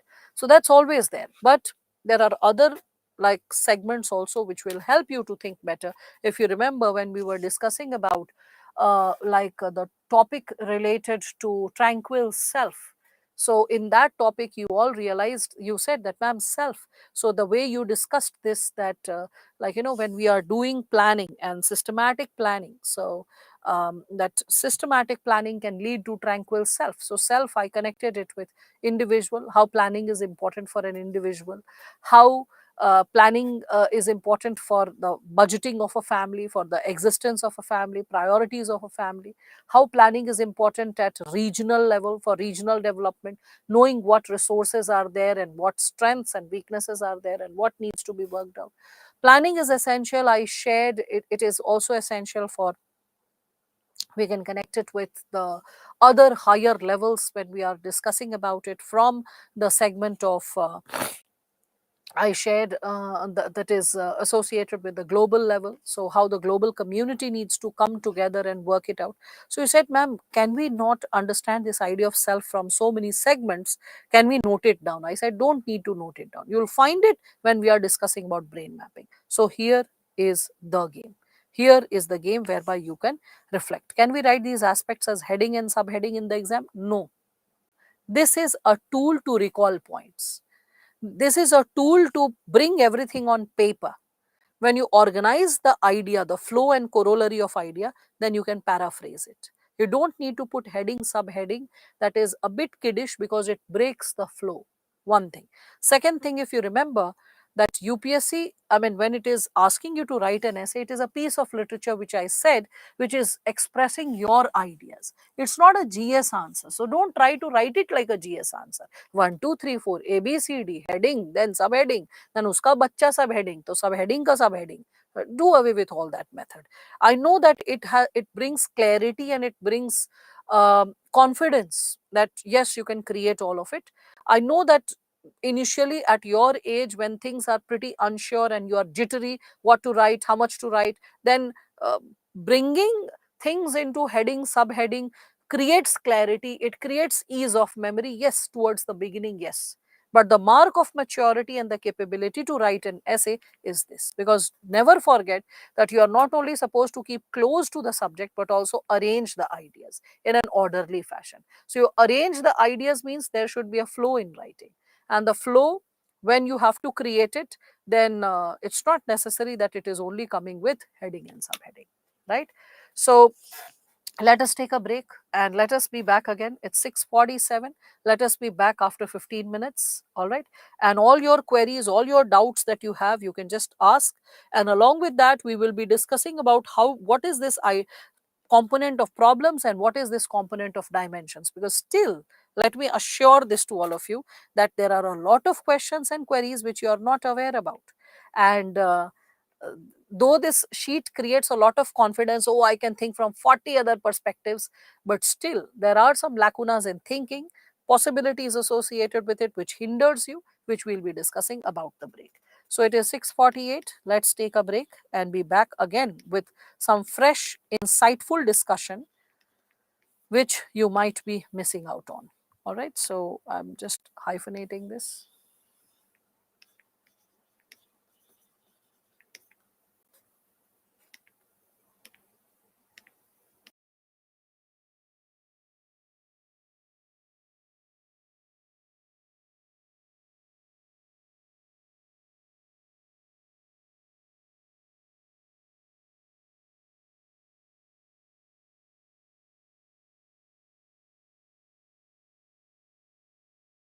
I'm purposefully choosing a easier topic for all of you, and then we can take it further to philosophical topic to be a 2000 and upon a few previous year questions and whether problems can be enlisted with respect to it or not.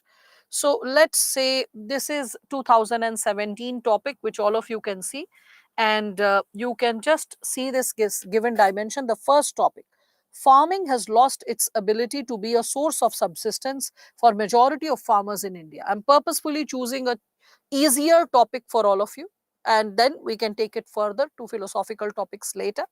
So here, farming has lost its ability to be a source of subsistence for majority of farmers in India.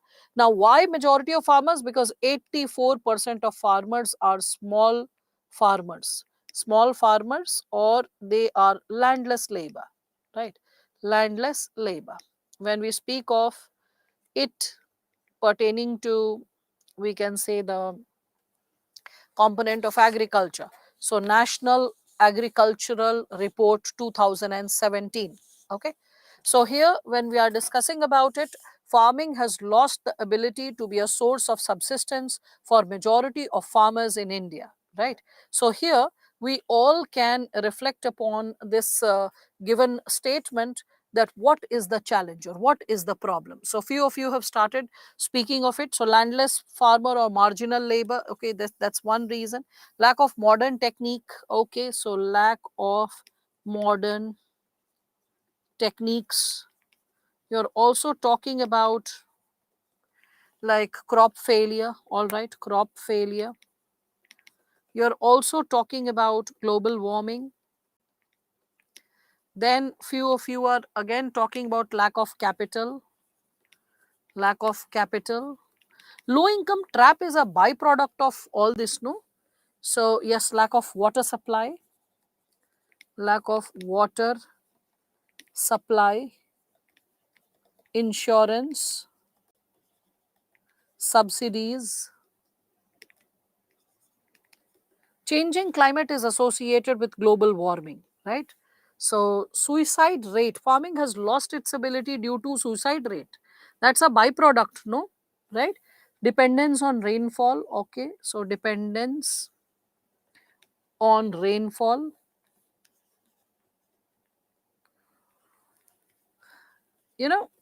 So other than the typical traditional answers that you all are talking about, farmers distress is a byproduct, it's not a cause we are talking about, the cause, okay. Obsolete methods is lack of modern techniques, right? Okay, soil fertility, all right, soil fertility, right? So farming has lost its ability due to like societal discrimination, is it so, Sachin? Let us focus on the topic.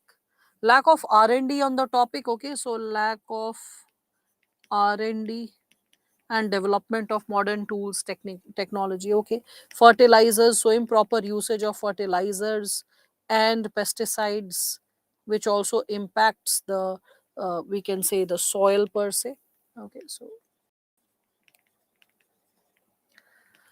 farming has lost its ability, you are saying, due to storage. First and foremost, it is the size of the land, okay. Remember that, size of the land. Size of land, if it is too small, even if you provide all of it, high yielding variety seeds, this and that, a person cannot grow enough, right? So fragmentation of land, yes, Shubham. Inflation, crop rotations, okay, yes. So fragmentation of land. Government schemes not properly implemented. Lack of capital, I've already written, if you can notice this, lack of capital. So no point repeating it. So seeds, all right, fertilizers, pesticides, seeds, the quality. Government schemes not implemented can be connected to corruption. All right, so low MSP. So yes, we were talking about subsidies slash also the cause of low MSP, right? We can connect with that. Yes, lack of irrigation and dependence on rainfall, we have already noted down. So no point repeating ourselves. Delayed rainfall is a byproduct of it. Less availability of loans, so lack of capital, loans, fine. So now, as I have to build upon this given area, because on the loop almost similar points are repeating itself. So how about going for some generalized points? Generalized points beyond these points that you were reflecting upon, right? So the points that you were suggesting, if I move ahead with respect to these points, we can see there are 10 biggest problems. This was a millennial study group which was published in the Business Insider.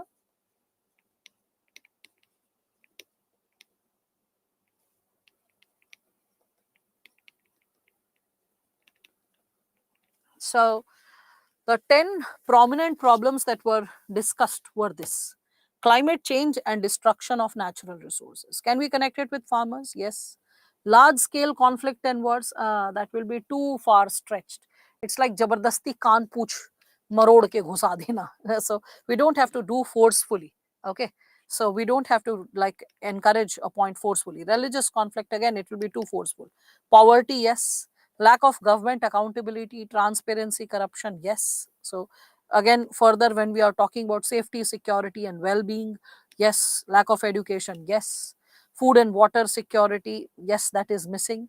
Lack of economic opportunity, unemployment, yes, that's there. Okay, so that's there. We all can think of all these given possibilities. Yeah, yeah, Ukrainian farmers are affected by the war, Ravi, but the thing is, it's not a generalized situation. So we have to refrain from anything which is too typical or something which is too, like, extreme in that specific possibility. Okay, so yes, we can consider that the bread basket will get affected due to the Ukraine war, or for that matter, if war is happening, then the border areas of India and Pakistan also gets affected. But when we are discussing about this psychological mindset that is reducing the profit in agriculture, agreed. Think about more problems which are generalized problems, which can impact the possibilities. So we can, after these 10 problems, we can think from our perspective, problems which are impacting the world in general, and then we'll connect it with the topic accordingly. So problems can be connected with, like, let's say, Naxalism, terrorism. We can connect problems associated with drug abuse,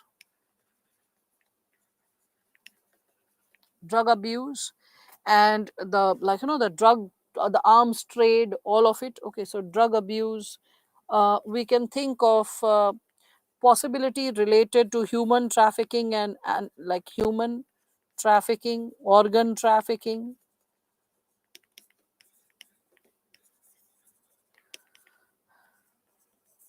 We can think of some prominent problems like overpopulation.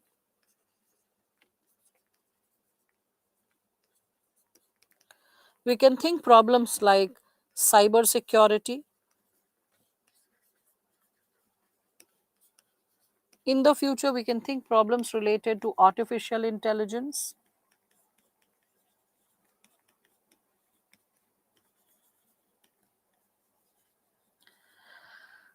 Right. So we can think of all these problems along with, we can say, forms of discrimination. Any forms of discrimination, if we have, we can think of that, put it here. Though forms of discrimination is a part of sections of society, they will experience forms of discrimination. So I'll not add more burden to your thought. Okay, disguised unemployment, the moment you can think of the point, you can think all forms of unemployment. That is possible. So money laundering is a form of corruption. There are various forms of corruption. The moment you see corruption, you can think of smuggling, arms and ammunition, money laundering. All this is a type of forms of corruption. In the brain mapping, we have only written the negative aspect or positive. It's a neutral aspect.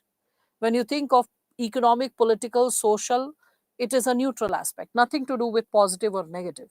When you think of different sections of society, they can be empowered or they can be disempowered. So you can play with it. They are neutral points in brain mapping. So space pollution, new technology and technique. Space pollution is not a point which will be relevant for all points. It's not a generalized problem related to every point or every topic of essay, so we can like skip it. Anyway, I'm keeping this intellectual space open for you that you can memorize. Now remember, there is no shortcut to this. You have to memorize all these points. Memorize these points and use it related to any given topic. Like, let's say, when we are talking about this, so you can always reflect that with respect to this component of Naxalism, terrorism, drug abuse, which of them can be associated with farmers? Can we connect like this component with farmers? Naxalism, yes. Terrorism, too far-fetched. Drug abuse, yes, farmers in Punjab. Human trafficking, organ trafficking, again, that's too stretched. Overpopulation, yes, that leads to fragmentation of land. Cyber security, well, again, a little too far-fetched. And artificial intelligence, the present problem will not be associated with artificial intelligence. Mechanization of work is something which we cannot. Women farmer are not count. Arey bhai, women farmer, you will talk about this problem? No, over here in the component of gender. कुछ तो डालोगे gender में, right? So that's why I'm not keeping the points which can have a reflection over here. Okay, so again, when we are discussing about this given subsegment, you all can understand that how 11 and 12 related to farmer. Not understand, please help SME. Naxalism, I mean, entire red corridor moving from Bihar to Jharkhand. I mean, are you not aware of the roots of Naxalism? It started in, first and foremost, in West Bengal, and it was a protest by farmers. So, for that, Shweta, it seems your internal security, yeah, either the topic has not been taught to you, you need to go through that, right? The Naxalbari movement, yes, the history of it. Either internal security has not been taught to you, or it was taught, you missed the classes, or you need better revision. Either of it is your truth.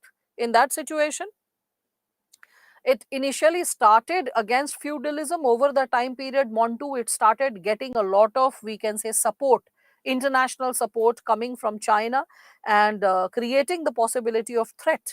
Okay, the geopolitical aspects, yes.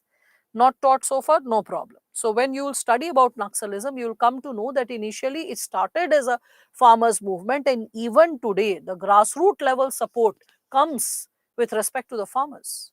Okay, it is the grassroots level, we can say, farmers who are manipulated to manipulated ideologically to be a part of the Naxal movement. It's not like Naxals are coming out of the blue. You need to understand that in Jharkhand, when trucks are looted, when food godowns are looted, it is the common villagers who go and loot and plunder. 500 people surrounding a food truck or a truck loaded with grains going to, we can say, Food Corporation of India, and before it reaches in between, the truck gets looted. 500 people attacking it, carrying their own share. So in that situation, you can see this given problem. Again, drug abuse, when we speak of it, the same issue. The moment we are talking about the component of drug abuse, you can see that in Punjab, in northeastern parts of India, Manipur and all, you can see that the problem of drug abuse is becoming more and more intense, especially with the younger lot, the younger generation associated with farming. Okay. So overpopulation, yet another segment which you can connect with this. So yeah, drug abuse is not followed by most of the farmers, but alcoholism has increased. So you can always like connect. You can always connect, because if a farmer is like losing hope with respect to the productivity, then what will happen? The farmer will have a higher tendency, the farmer will have a higher chance, okay, of, I would say, getting into any kind of crime, getting into any kind of deviance, or getting into depression, or getting into drug abuse, or becoming violent and becoming Naxal, or becoming totally hopeless and committing suicide. These are all manifestations of the same pattern of hopelessness and failure. All right. That's how you're supposed to understand that. Does the negative approach used in essay may affect the quality of essay from the examiner's point of view? No, Baldev. The examiner is not a saint who wants to see only goody good things. Anyway, saints also don't want to see goody good things. That is the fake impression created in the, I don't know, by few mentors, and that's not the healthy way of seeing it. Your examiner, as I shared yesterday, is who is a university professor who's looking for a bureaucrat who can see the facts as facts, who can talk about problems as problems and then offer solutions.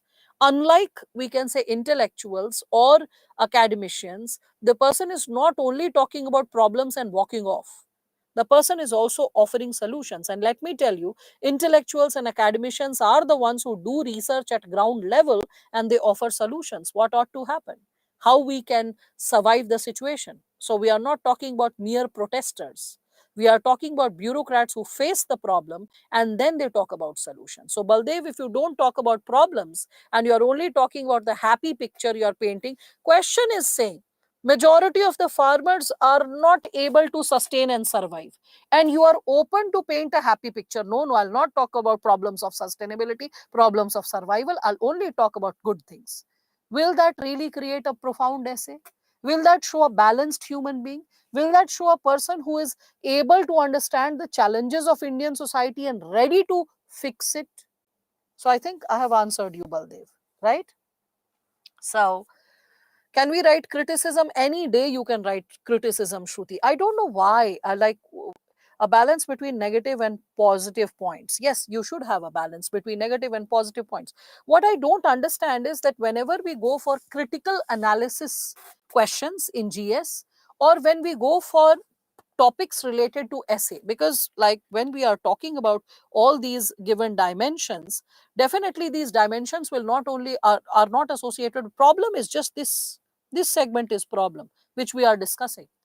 In other dimensions, quotients, broader human values, you're talking about good things, you're talking about solution. I don't understand that what is wrong with your generation, that batch after batch, whenever I teach, I come across at least 5 to 10 students. Ma'am, can we talk about problems? Can we talk about criticism? Is it possible to really talk? I don't know who is injecting this wrong idea in your brain that you cannot talk about problems at all, you cannot discuss or criticize at all. Who is actually creating that threat for you? Why are you so scared to talk about the problems? And if the bureaucrats of India are not talking about the problems, then how will they arrive at solutions? And just lapping up the name of schemes is not going to fix the problem. Understanding the intensity of vulnerability and coming up not only with solutions in the name of what schemes are running, but also proposed solutions which are coming from you. And maybe you don't have that solution, you are reading it from some article in the newspaper or a magazine which some intellectual has written and offered some solutions, profound solutions, memorizing that, recreating that in the exam. That is what is needed. All right. So that's what you have to create. So we should not criticize the government. Well. The thing is, you are going to represent the constitution, the state. Governments will come and go. And no one is picture perfect. No one is hunky dory. Those who say, quote unquote, we should not criticize the government. If the government is not open to criticism, then why in economic survey year after year, the which scheme was implemented how, what is the failure in a specific scheme, what are the drawbacks, what are the lacunas, what future targets needs to be created, why does the government publish that? The government is not scared to publish it. Who is publishing all that report for the government? The bureaucrats. So your seniors are doing that, but you are injected with the idea, I don't have to talk about it. Okay, like holier than thou treatment to the government. Who is asking to you to do that? You have to reflect upon what is going wrong in terms of the schemes, interventions, policies, and then you have to offer solutions. You are going to be the future of this country, who's going to lead it.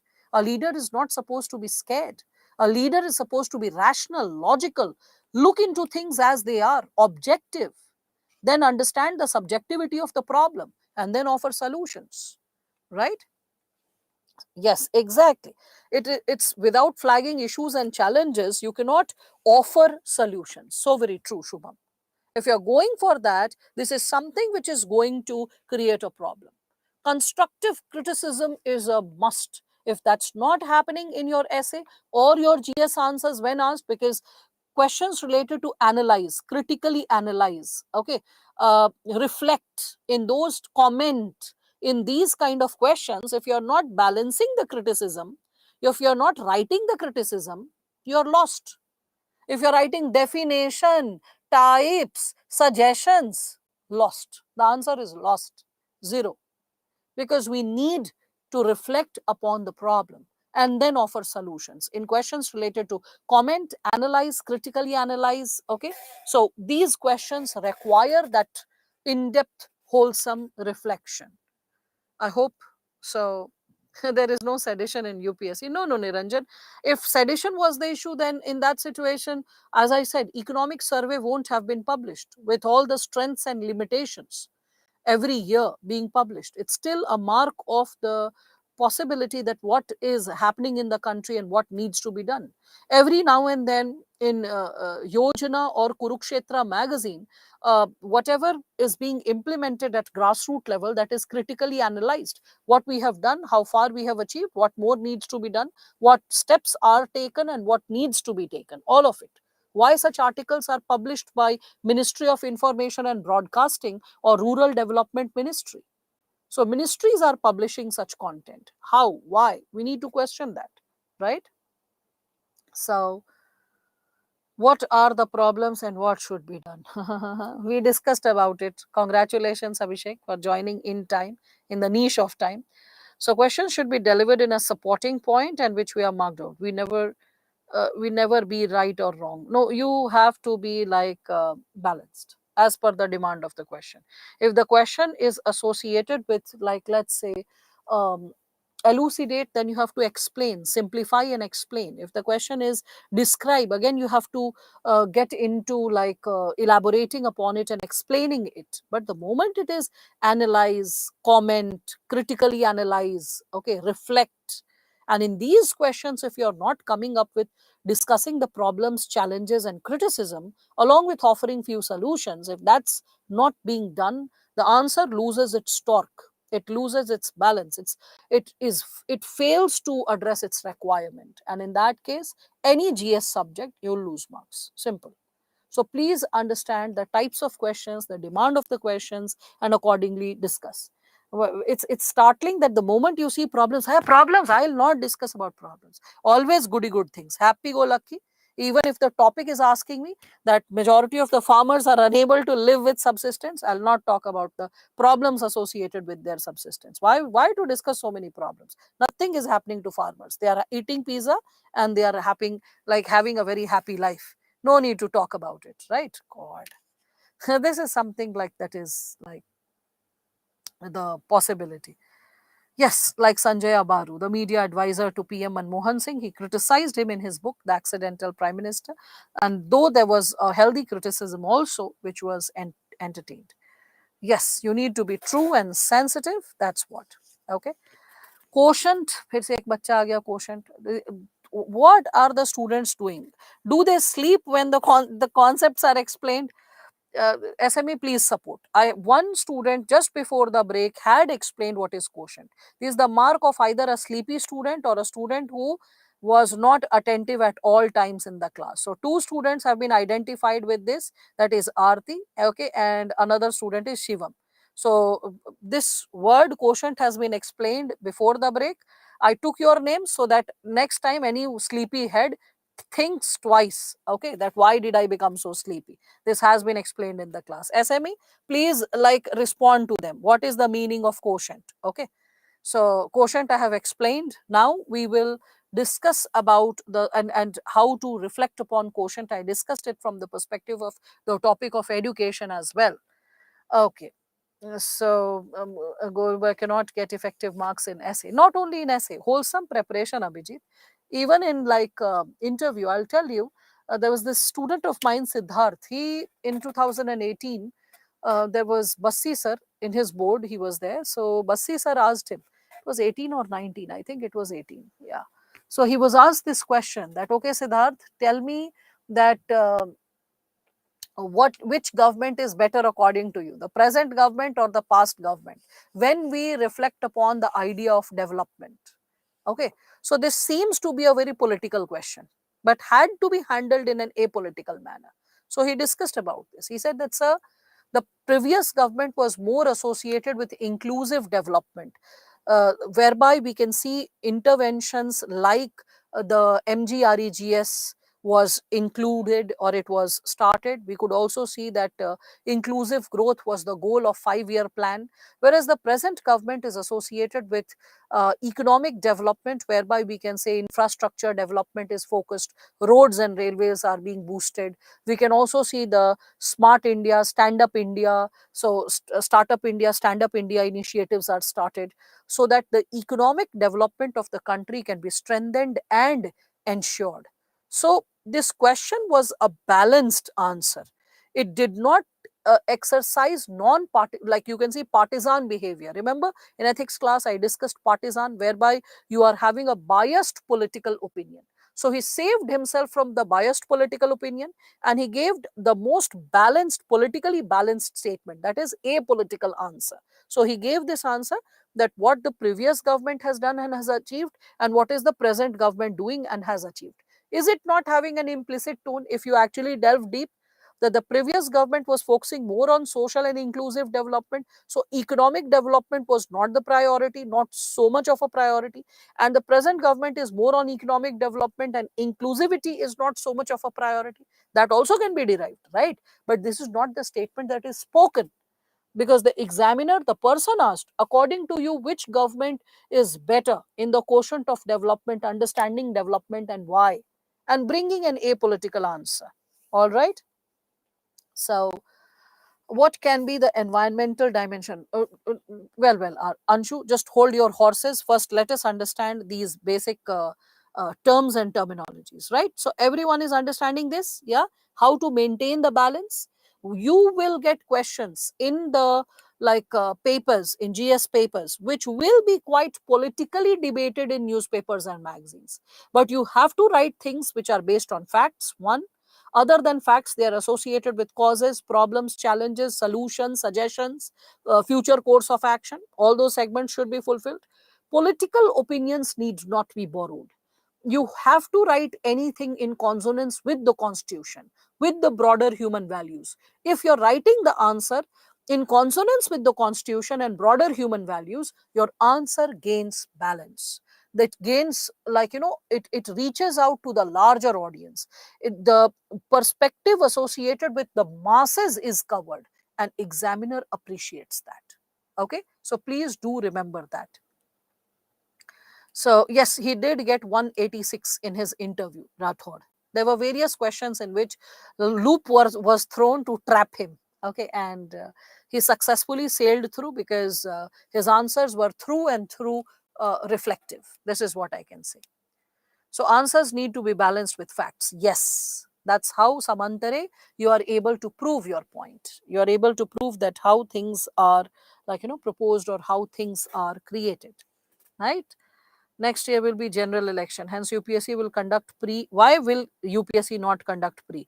Is it for the first time, Shruti, that general election is happening post independence? And every time general election happens, we don't have pre exams consecutively? I mean, what kind of question is this coming from a student preparing for becoming a bureaucrat, a civil servant? Yes, yes, yes. Doesn't matter, Shruti. Doesn't matter. General election is not riots. Danga thodi ho raha hai. So if it is not a riot, okay, it is like, you need to understand, it's not a riot that is going to happen that students cannot step out. God forbid riots happen. If that happens, then definitely the exam will be postponed. But under normal situations, it is not expected to be a rioteering situation. It's just a political mandate of people being exercised. And this is an exam, competitive exam. Both are two different things. Now, so I hope all of you are able to understand this, right? Yeah, problems. So problems connected with different topics. Let us play with one more topic. Okay, before going to another topic, one of your friends had asked, ma'am, how can we connect the education topic associated with environmental dimension? You can connect it with environmental studies being a prominent subject from a very young age. We can empower the students with a sense of responsibility or accountability towards environment. Every individual understands the importance of not only planting a sapling but nurturing it into a tree. Okay, so all those segments can be added. All right. Education brings sensitivity and responsibility associated with a responsibility associated with what is unfolding. All right, Shruti, that is possible when you are talking about it being postponed, but why are you bothered? Even if it gets postponed, it will be not be more than 10 to 15 days of up or down, as simple as that. Okay, but UPSC will not fidget, because let me tell you, UPSC is a very, very strenuous body, and anything it determines or designs, it is announced way beforehand, like 15 or 20 days is not the time, at least 1 month to 2 months beforehand it announces. So UPSC has released its calendar. You have to appear for the exam. So, and as you are suggesting that one of the senior faculties has also said that it may get postponed. So postponed, he has said, not cancelled. You were asking, ma'am, will prelims be cancelled? So I hope you understand the magnanimity of your interpretation, right? Okay. So yeah, there can be two Shrutis also, Shruti. There are two like names quite common in this class, and you have to be like okay with it. So with respect to this, when we are moving ahead, let us please focus, because we were dealing with so much of beauty in terms of brain mapping, right? So let us understand this component of problem from one more perspective. This is important for all of you. So let us consider, maybe a philosophical topic will be too tricky for you to think in the initial go. So let me take up a topic like this one. Poverty anywhere is a threat to prosperity everywhere. Think about the problems. Yes, problems. Poverty anywhere. SME, please support me with the answers of the students as they are asking, because I have to reflect upon the topic now. Yes, poverty anywhere is a threat to prosperity everywhere. Yeah. What are the problems? Okay, it can create violence. So any kind of violence or civil war like situation, civil war or riots. Okay, there will be issues associated with slums. There can be problems associated with inflation. Okay, inequality, famine, debt. Now, what I'll encourage all of you is, first recall the genuine problems which come in your mind, the problems pertaining to the topic. Once you are exhausted with the topic, like let's say once you have thought enough points associated with the topic, then you come up with the solution associated with the 10 problems. And ask yourself that poverty anywhere is a threat to prosperity everywhere. So, can poverty happen due to climate change? And if poverty is happening due to climate change, and when resources go missing in certain parts of the world, will that lead to any kind of strain in other parts of the world? You'll be like, yes. So you'll be like, fine. Again, large scale conflicts and wars, yes. Can poverty anywhere, when we are talking about it, poverty anywhere can lead to threat to prosperity everywhere. So poverty of resources will be designed in the lines of religion. People will create identity politics, that just because of that religion, our resources are not sufficient. Just because of that religion existing in our country, our resources are depleting. And that can lead to a religious conflict. So, yes, that's there. Lack of government accountability, transparency, and corruption, can that lead to poverty when we are speaking of it? And we can consider, yes. Moving further, safety, security, well-being, we can connect. Education, yes. Lack of political freedom, political instability, yes. Political instability can be caused. Food and water, economic opportunity, Naxalism, terrorism, you can see that. So other than the key points that you think associated with a topic, any topic can be associated with these problems. On an average, not every problem, but I would say out of like 16 problems, a handful of them will be relevant to the topic. Okay. So that is something which we can like reflect upon, or we can connect with, right? Again, when we are speaking of it, let us reflect this given dimension with one more topic when we are speaking of it. So let's say, let us take a simpler topic once again. See this one. Social media is inherently a selfish medium. You can see this. Social media, yeah. Or maybe I'll take this topic in debatable topic. So maybe I can take up another topic related to this one. There was a topic on social media. Yeah, this one. Biased media is a real threat to Indian democracy. Biased media is a real threat to Indian democracy. I'll talk about this interrogative segment, Shruti, little later. All right, that the answer is there, but little later. Right now, let's play with this issue of problems. Yes, biased media is a threat to Indian democracy. Problems. What are the challenges to this topic generally? Generally, what problems can you associate with? Quick. Okay, so it can create fake news. Very good. Fake news. It can create hegemony. All right. What else? It can, fake news can negatively influence people. Agreed. Agreed. Think of fresh points which you can think. Biased media, a threat to Indian democracy. How? Okay, hate speech. All right, hate speech. It can influence the vote bank politics. Vote bank politics. You can also talk about, yeah, political polarization and communal comments. Okay, so political polarization, right? Misleading is over here. Misleading is here, right? Incitement, yes, very good. So that's there. It can cause violence of all forms, agreed. So it can lead to violence of all forms. All right, centralization, hegemony, so centralization, autocratic rule.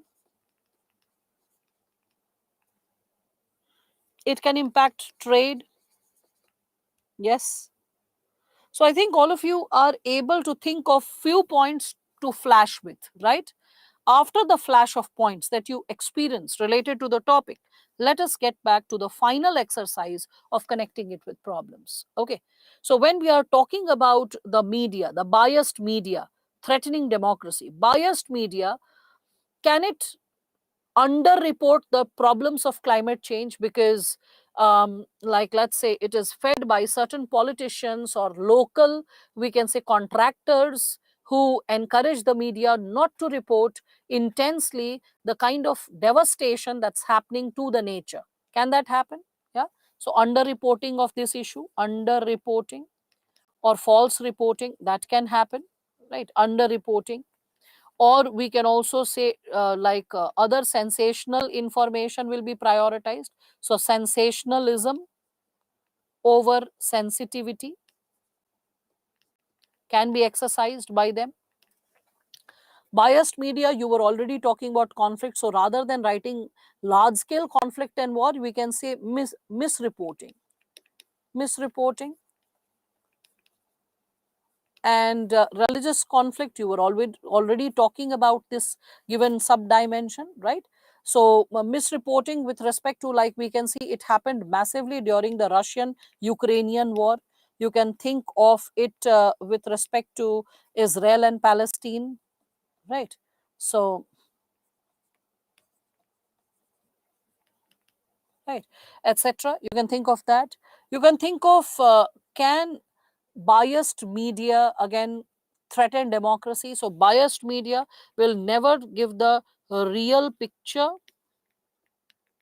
the true figure of poverty. The the cases of poverty will be underreported, so underreporting it. Yes, manipulating the numbers. Again, lack of government accountability, transparency, corruption. Yes, that's like very, very clear that yes, biased media can create it. Again, safety, security, and well-being. Can we connect it? Safety, security, and well-being. Biased media, yes. So it can when correct information is a is a prerequisite is a prerequisite for safety. You cannot be safe if you don't have complete information. So you can connect it with this. Again, education. So education and awareness is not only by schools, parents, it is also through sources of media. So we can say yes, education, awareness can get affected. So awareness can go down of people. Political freedom, political instability. Yes, political freedom where plurality of opinions can be culled. Plurality of opinions. So plurality of opinions can go down. Okay.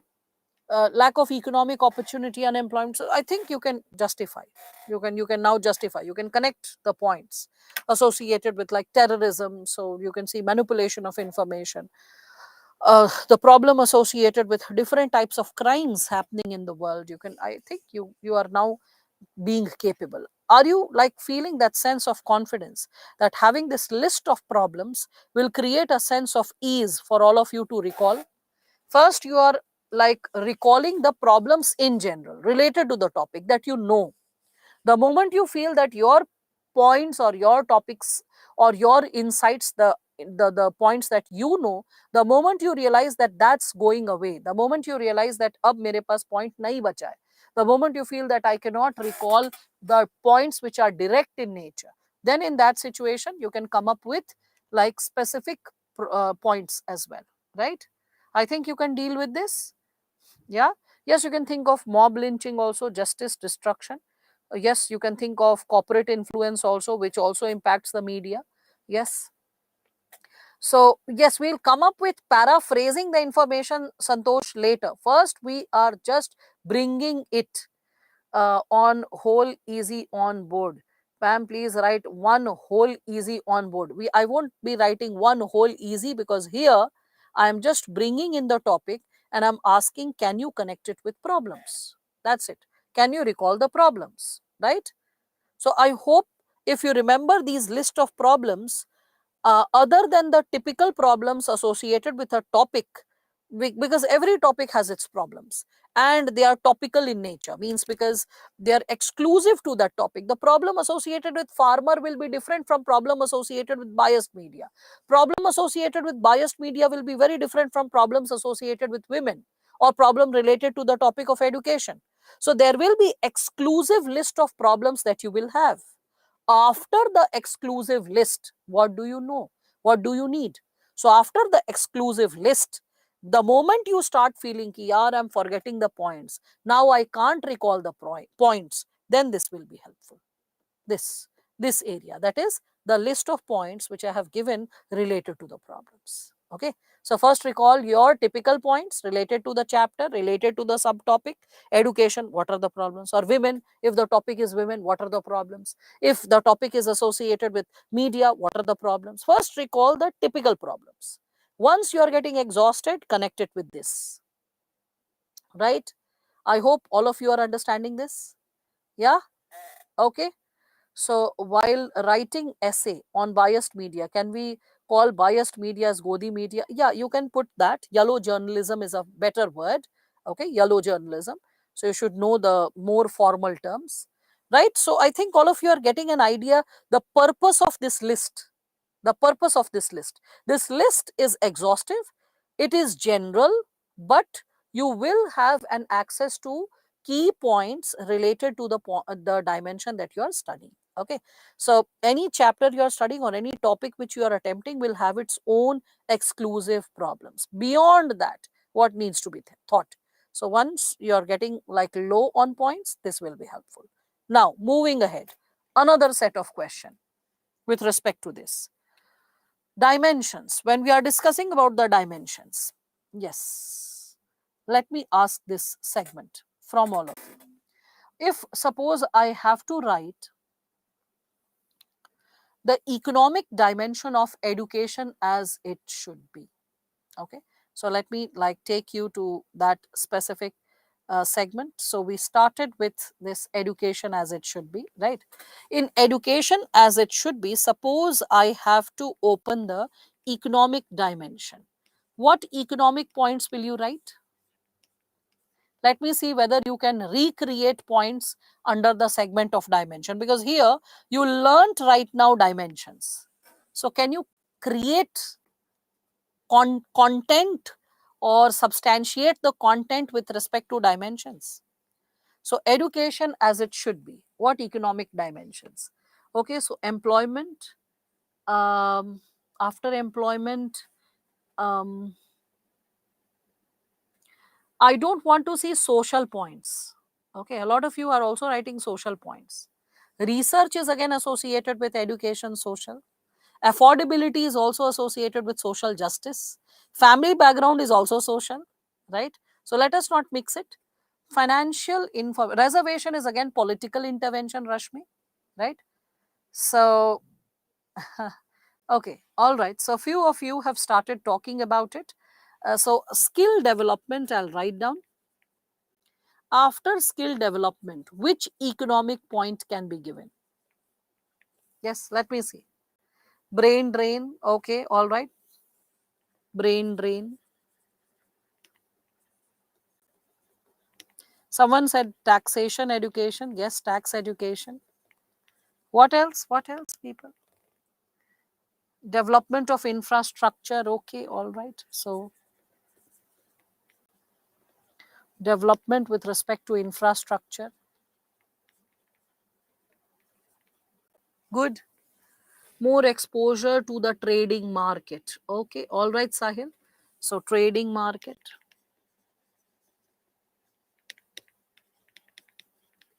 Something more?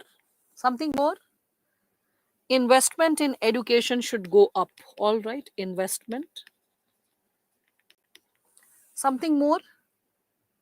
Budgeting. Okay, so budgeting, with respect to budgeting, what will you write, Devansh?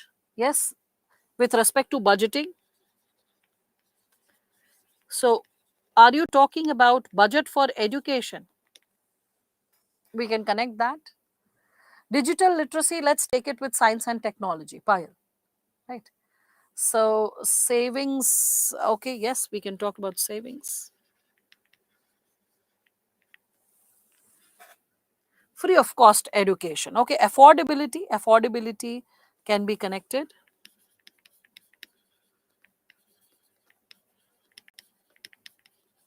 All right, all right, fine.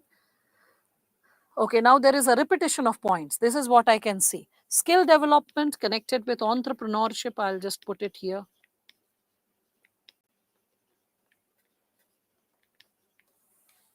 Yes, something more. Um, okay, now I'm seeing a repetition of points once again. Like, just in other words, people are flipping the points. Let me create a sense of ease, because you have a sense of idea associated with this given topic now, and that's why I'm keeping the topic easy and simple, so that it creates a sense of connectivity and capability to recall. Now, when you are discussing about this given topic, can you connect social, because you just have completed social issues? So how about reflecting upon this given topic, education as it should be, from the social component? Because in this, in economic component, you are repeating yourself. So how about, because either it is another subject or it is a repetition. So with respect to, like, let's say social. Okay, so in social I can see crime rate. Can, okay, equality, okay, equality, crime, drug abuse, social problems, right? So I'll just write one word and that shall incorporate it all.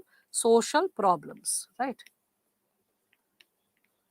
Let us not repeat the dimension. See, please remember one more thing which I want to reflect with all of you. Problems, types of problems we have discussed. We will not recall the points now. Let me show this to you, and that will make more sense to all of you. See this? Sections of society you don't have to say, because why would I write social if I had to repeat sections of society? Huh? So I'm not expecting you to talk about individual, family, because this is associated with social. Sections of society, I'm not expecting you to give me points related to it. Okay, so no individual, family, sections of society points coming from your side. Okay, let it be something creative. Let me see that you're creating something different from that. Again, do not give me points associated with, like, let's say the problems. I don't want problems also. Don't repeat yourself. Tell me something which is fresh related to social. Okay, corruption will be administrative. Okay, patriarchy will get connected to the component of gender. Inclusive growth, when you are taking care of all sections of society, inclusive growth happens. Domestic violence, education should be free from domestic violence. Anushka, gender. Upper and lower class, okay, yes, we can connect this component of class. I was thinking at that time I'm missing out on something. So this is it, class. You can think of any topic from the perspective of class: rich, middle, poor, right? So again, that is also covered here. So what to create under the component of social? I'm very confident many of you will struggle with this. Agriculture will go with economy. Yeah, unemployment going with economy. Eradication of Naxalism covered in problems. So what will you write in social? Race, is there a part of ethnicity? Why spirituality when we have broader human values? Laws and regulation is a part of legal, administrative, or political point. What should be written in social? Malnutrition. Okay, I can consider. education as it should be. It should be free from malnutrition. Tribal education, tribes is given in sections of society. If you're talking about minority group, it is a part of religion. Mhm. Mhm. School dropouts. Okay, school dropouts. Urbanization connected to region. Urban, industrial, post-industrial, we have it. Less domestic. Oh, bhai, domestic violence topic is associated with the gender component. As simple as that. Okay. Now, let me train you with this new thing, which probably you people have not realized so far. What should be written beyond sections of society, beyond problems, beyond individual and family, whereby the point is new and fresh? What should be done? When this question was raised by me, you should have immediately reflected upon the syllabus. Okay. So, what is the syllabus associated with social issues? You remember the syllabus, people? I hope you do. And if you remember the syllabus, I believe that you all can, if you recall the syllabus, and if you recall the syllabus with respect to the points which are given here in the slide, you can connect which part is there in the syllabus and which is not. Like, for example, when we are talking about education as it should be, let me write it for those students who have a tendency to forget and who are like, ma'am, please use one sheet only. So, for them, education as it should be. Okay. So, if I'm reflecting upon education as it should be from social perspective, I first recall the first chapter, salient features of Indian society. Salient features of Indian society. So, what are the salient features if I recall? Diversity. Can I see diversity? So, maybe sections of society is talking about diversity, but education as it should be. If I have to write, I can write down that if education is duly imparted, tolerance and the spirit of diversity is strengthened, whereby the people start having a better level of acceptance and appreciation towards diversity, which further articulates into strengthening secularism in the society or making the society more secular. See this. Then you can also think, because we are recalling the syllabus, in the syllabus of social issues, you also have population and urbanization. So I could have connected that with education or with sex education, we can see that overpopulation can be put under check. All forms of STDs can be put under check.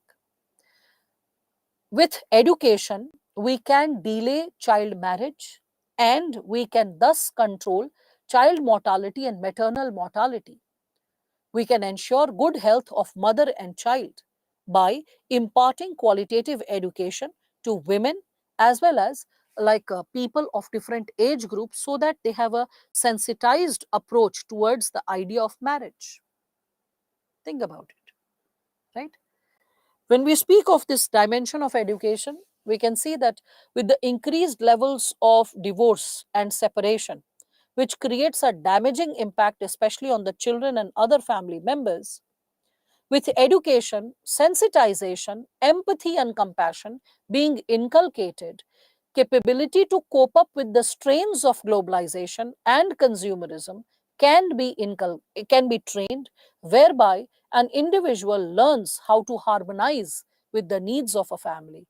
Once a person starts with uh, creating a family or indulging in a family of procreation, think again, when you are talking about this education as it should be, and when you are again connecting it with the section of society, so caste system, patriarchy, all that is there, I leave it.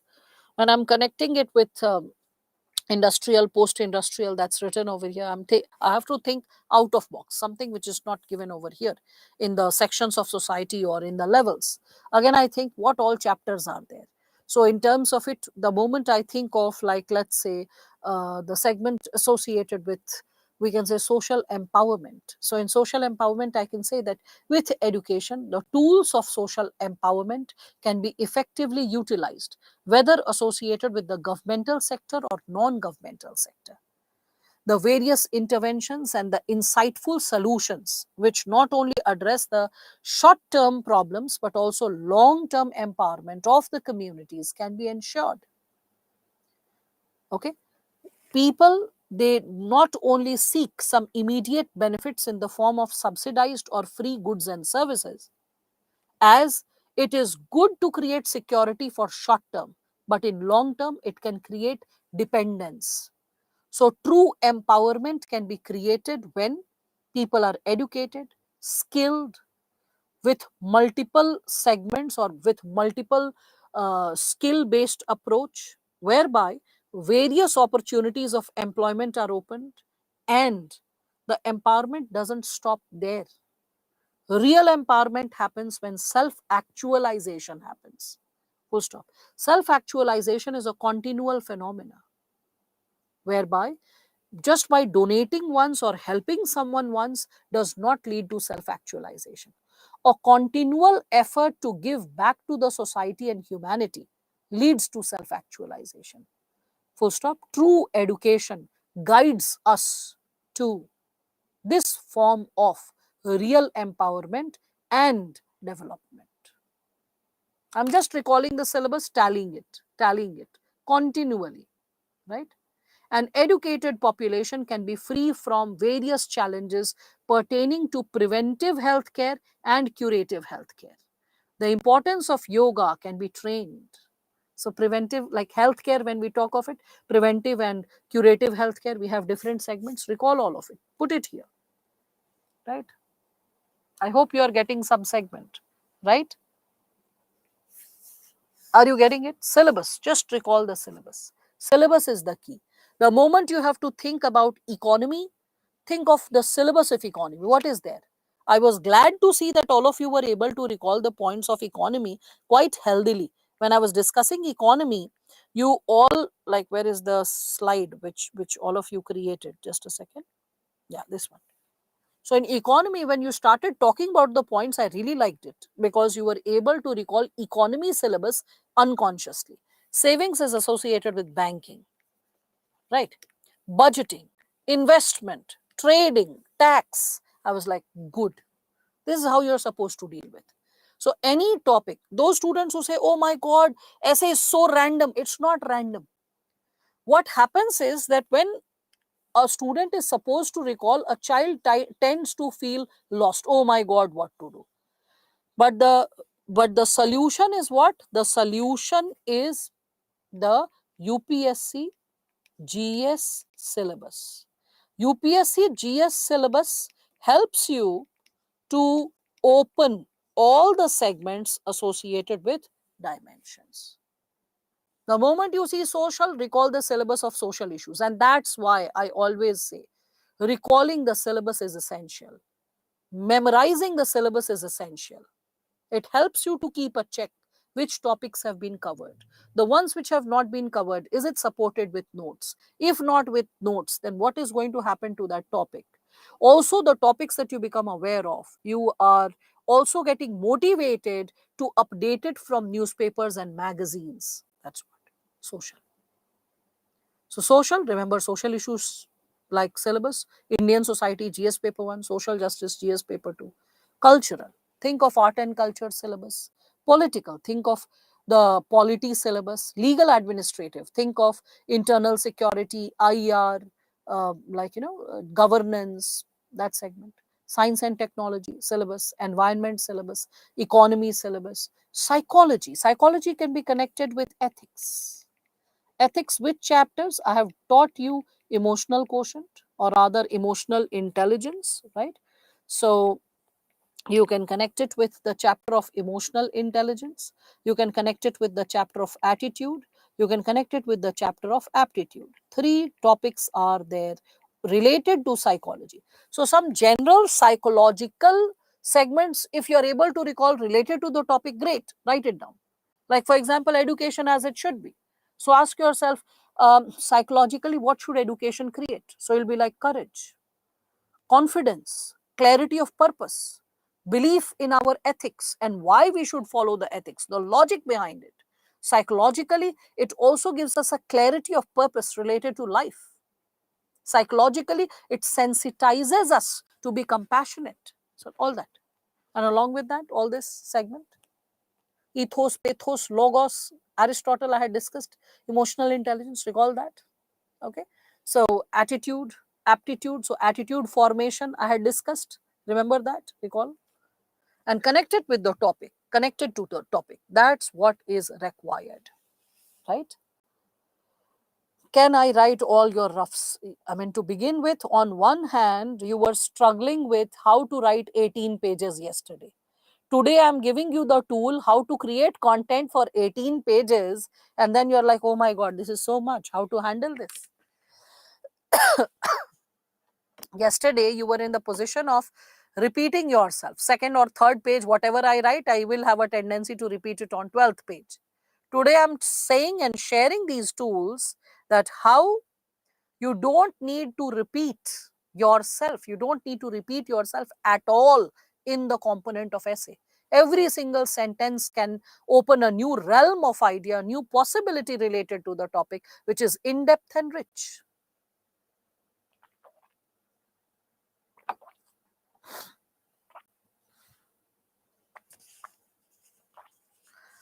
I was like, ऐसे तो 20 page लिख सकते हैं. Yes, so very true. So very true.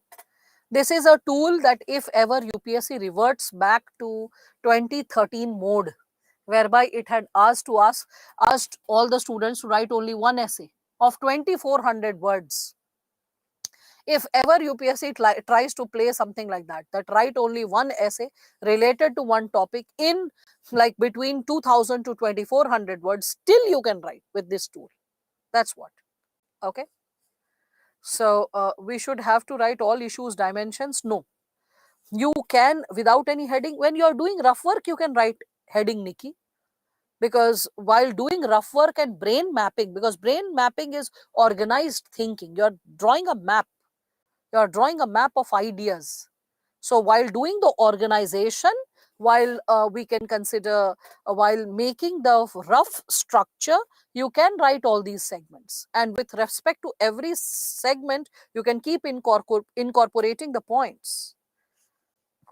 Can I write the notes in my notebook for brain mapping? Oh yes, you'll get, Gulam, you'll get the annotated PPT. So you can download it, take a printout of it. I've tried to keep the handwriting as legible, as neat as possible so that you don't have any problem in reading it later. Okay, so just take a printout. Can we start the answer from any portion? As per the suitability of the topic. If the topic is on tribals, then you should not start it suddenly with, like, let's say, political segment, okay, or problems. When you're getting a topic as per the suitability of the topic, you should start. Like, for example, education as it should be, and someone starts with history. Doesn't make any rhyme or reason, right? So, as per the suitability of topic, choose which segment should be prioritized first and which segment should go later. All right. So, can you please repeat the topic? Which topic? Okay. Initially, I think, where will I get the content for 1200 words? Now you are feeling that not 1200, you can create much more. So true. Yes, so very true. But remember, dimensions is coming from UPSC syllabus. Memorize the syllabus so that whatever the topic is, you can tally the topic with what you have studied in the syllabus related to it. Even for philosophical essays, you will get the content. Let me show a brief glimpse of it. Okay. So you have this segment of, like, let us consider mindful manifesto is the catalyst to tranquil self. Let us play with that topic. Okay. So mindful manifesto is the catalyst to tranquil self, right? This topic. Suppose you have created a lot of segments, all right? All the topic sections of society covered under social dimensions. No, Nikki, sorry. It means again, you also slipped out by not paying attention while I was discussing. If you remember the Indian society syllabus, first topic is salient features of Indian society. Second topic is diversity. Third is impact of globalization on Indian society. Where do you find impact of globalization on Indian society? Sections of society, individual, family. You can create something. Secularism, communalism, try to find it. Regionalism, try to find it. They are isms, they are ideologies. Okay. Population, see it. Various subtopics under population, if we talk about it, sex ratio, when we are talking about migration, when we talk about death rate, birth rate, think of all of it. You can see this.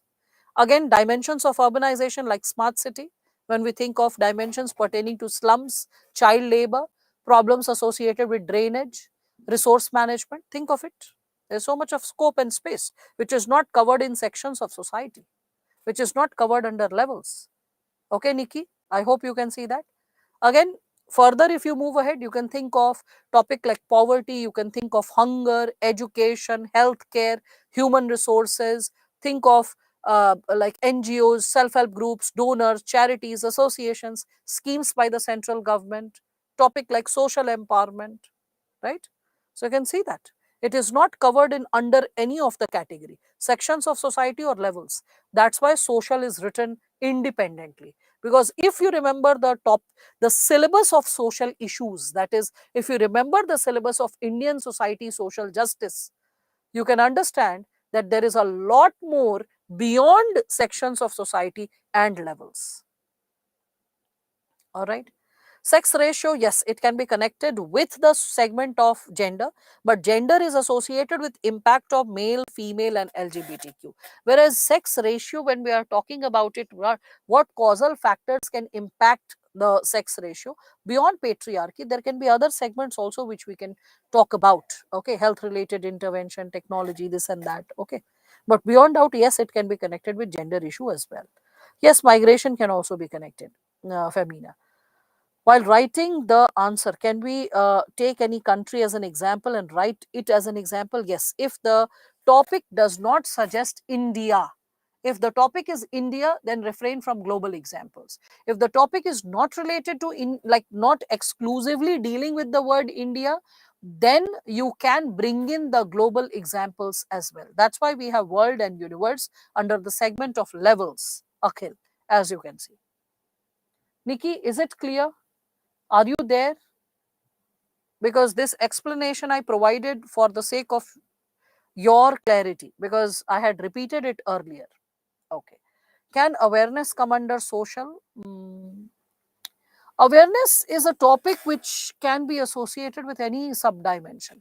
You not only need social awareness, you need cultural awareness, you need political awareness about the laws, rules, regulations, right?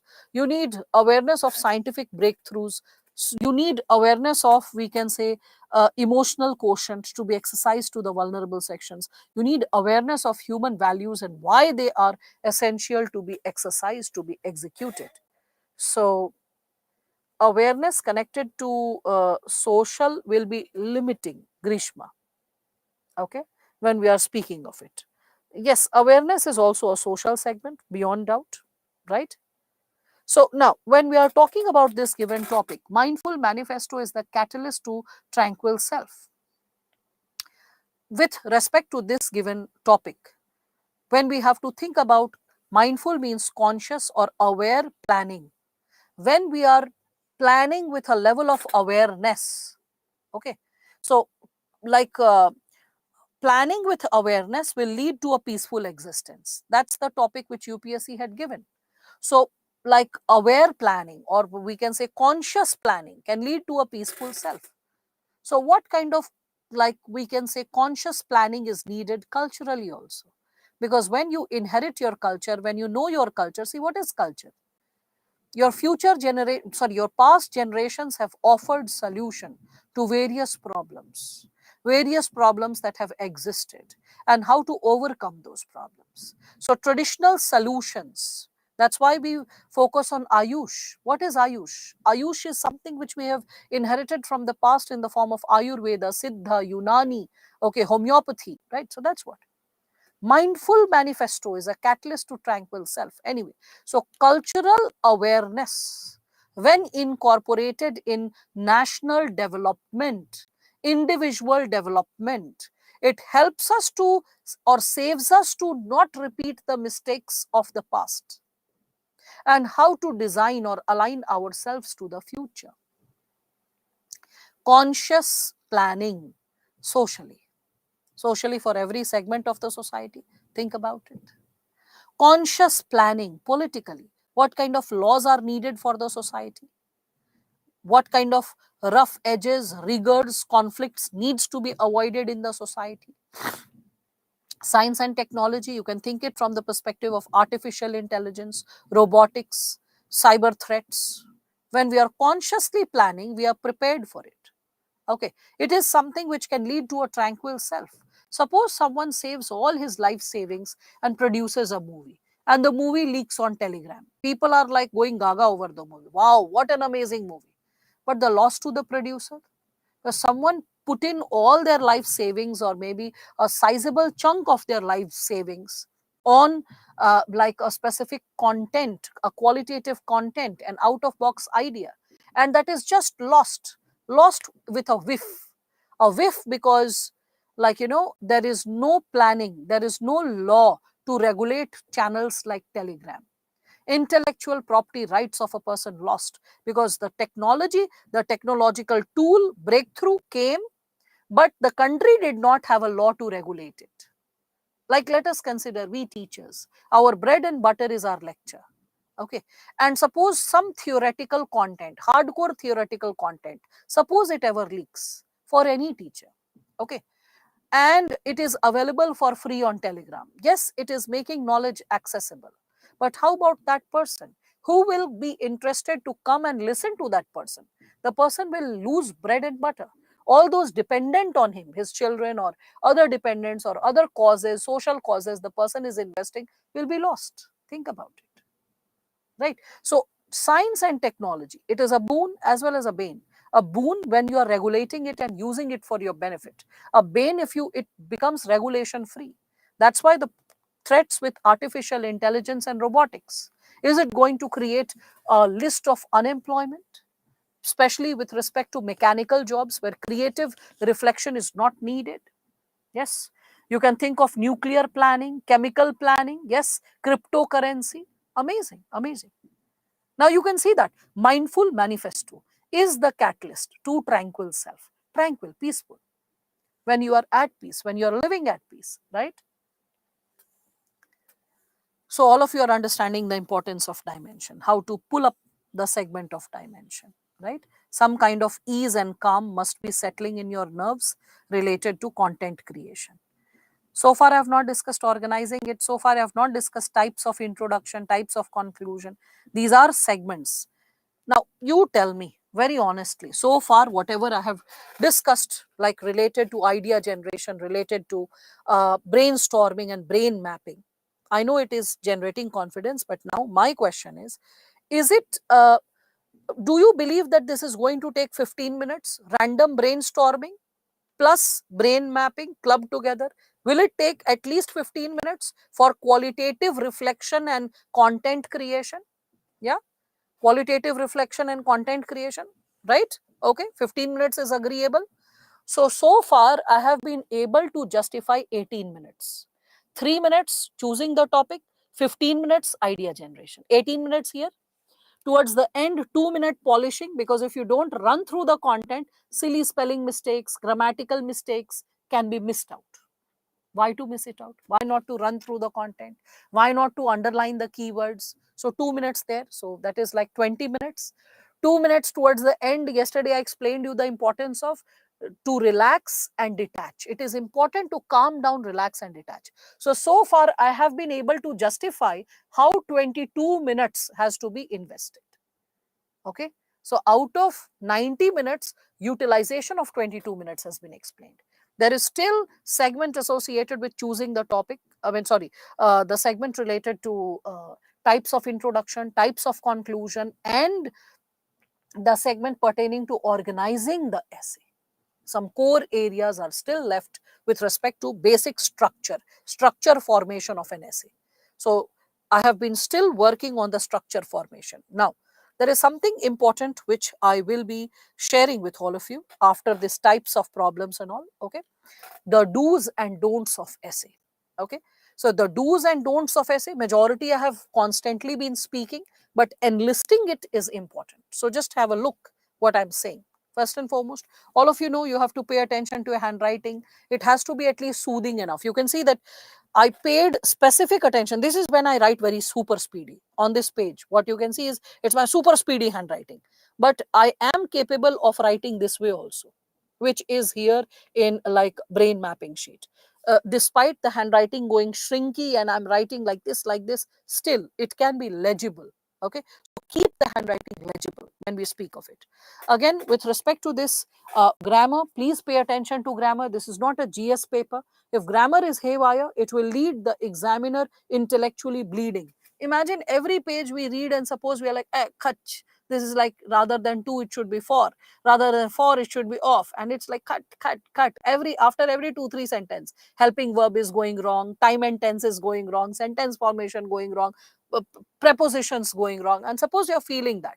In every page, 3, 4 problems. So it's not one page that we are reading. We are reading 17 to 18 pages. So again, problem, next page, problem, problem, problem, problem, problem, problem, problem.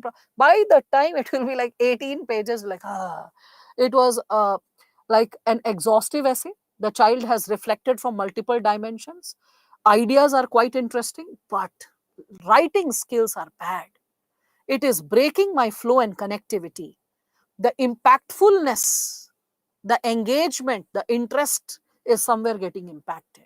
And the moment that is felt or experienced by the examiner, what will happen? Marks will be deducted. So you have to work on that. How to improve preposition? Well, with respect to grammar, when we are speaking of this given segment, if anyone in the class is struggling with this, please, you can buy PC Wren and Martin. Okay, Wren and Martin. This is a good high school English grammar book, and also plus buy its key to the book also. What is the method to solve it? Never start solving the exercise, like never start reading the instruction given in the chapter. Never. Straight away start solving the exercise. Like, why, ma'am? That's the standard protocol, to first know the rule and then solve it. That's the school day method. Today, majority of you have developed a sense of right and wrong towards grammar. Yeah, this is sounding right, this is sounding wrong. You know grammar by how it sounds, not by how it should be. And that's the problem. Like McDonald's has established the idea that I'm loving it is correct English grammar, which is not. Any word which is based on feeling or emotion can never be with ing. I love it. You cannot say I'm loving it. It's grammatically incorrect. Smelling is different from smell. The food smells good, but the moment you're smelling, that means you're consciously sniffing and trying to identify a smell. That's related to identification. Touch, the touch of the fabric is good. I am touching. Touching does not mean touching. It means feeling and trying to identify. Like in a dark room, when you are touching the switch, so you're feeling for the switch, you are searching for the switchboard. Meanings differ. Okay. Similarly, when I'm talking about tasting, the food tastes good is different from I'm tasting the food. Tasting means I'm like investigating the quality of the food. Okay. Basic grammar, elementary grammar. And students, they don't know. If you have committed a crime, you're supposed to say I, you, and he were involved in the theft.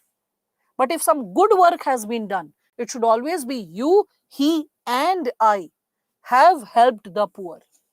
The order of the grammar 2, 3, 1 when good things happen, and 1, 2, 3 when bad things happen. Basic rules of grammar. When students don't know, they goof it up while writing sentences, while expressing themselves. So, this awareness related to grammar is something which you understand only when you know the application of the rules regulation. So, the method is solve the exercise directly.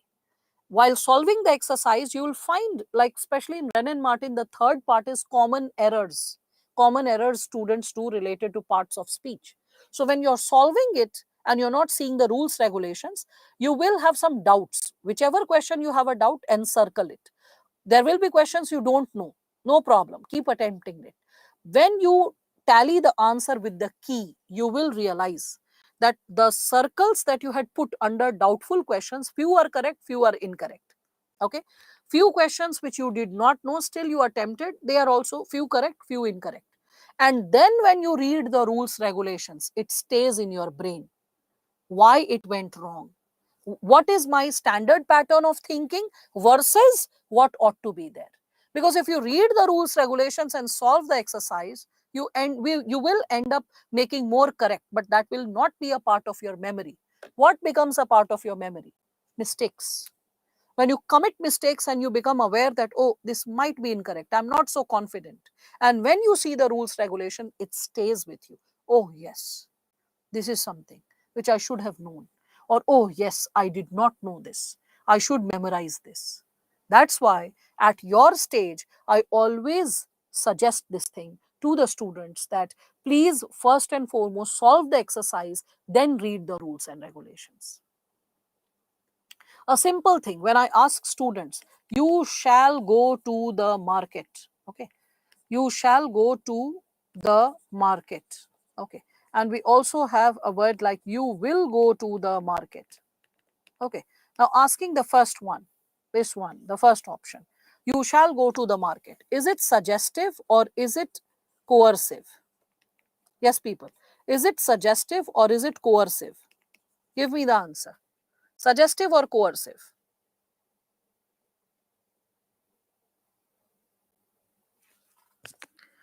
All right, Kaushik, I'll just explain it. Don't worry. Okay, so there is a mixed bag of opinions coming from different students. Someone is saying suggestive, someone is saying coercive. I can see this. Please understand, your entire constitution of India writes shall. Why does the constitution write shall? Is it giving you a suggestion? Is the constitution saying that if you want to do, you can do it, otherwise you can skip it? No. There is a grammatical rule. When you use I or we with will and it becomes coercive, okay, this becomes coercive or it becomes more deterministic in the similar manner. Okay, in the similar manner, please remember, with you, he, she, it, they, in simple language, with second person and with third person. Second is you, he, she, it, they is third person, or with a noun. Whenever shall comes, shall becomes coercive in nature. All right. I hope all of you are understanding this. That's the role of grammar. And these are the subtleties which also influence the way you are interpreting a passage in CSAT. So application of grammar helps in multifarious ways, not just writing an essay profoundly, correctly, because it's not flamboyant words or very tough words that you need to write a good essay. For writing a qualitative essay, you need a basic understanding of grammar which is qualitatively rich and correct. Simple. And Kaushik, as you were asking about this, two is second person, okay, third person and first person. So who is first person? If you have forgotten the rule of grammar, first person is I and we. Second person is you, singular or plural. And third person is he, she, it, they, or a noun. And that's the order which we follow. Good things, when they are happening, you first write you, and then you write he or she or it or they, and then you write I. And then you write the good thing. And if any wrong thing is happening, you first own it up yourself. Then involve the person in front of you. So I, you, and he. Okay, cheated, looted, whatever. So that's okay. I hope all of you are getting an importance associated with grammar, punctuation, all these. If you mess it up, it messes up the possibility of getting selected. Yo, that's what. So first we quickly brainstorm, then list out the typical problems, not typical problems, general problems. Oh my God, why problems?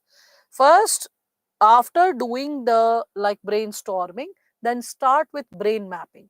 related to the topic. Start with any of the segments. Start with levels, sections of society, then problems, types, dimensions, or you can start with dimensions also. Dimensions, levels, problems. There's no particular order to brain mapping. Okay, Devansh? That's what. Fine.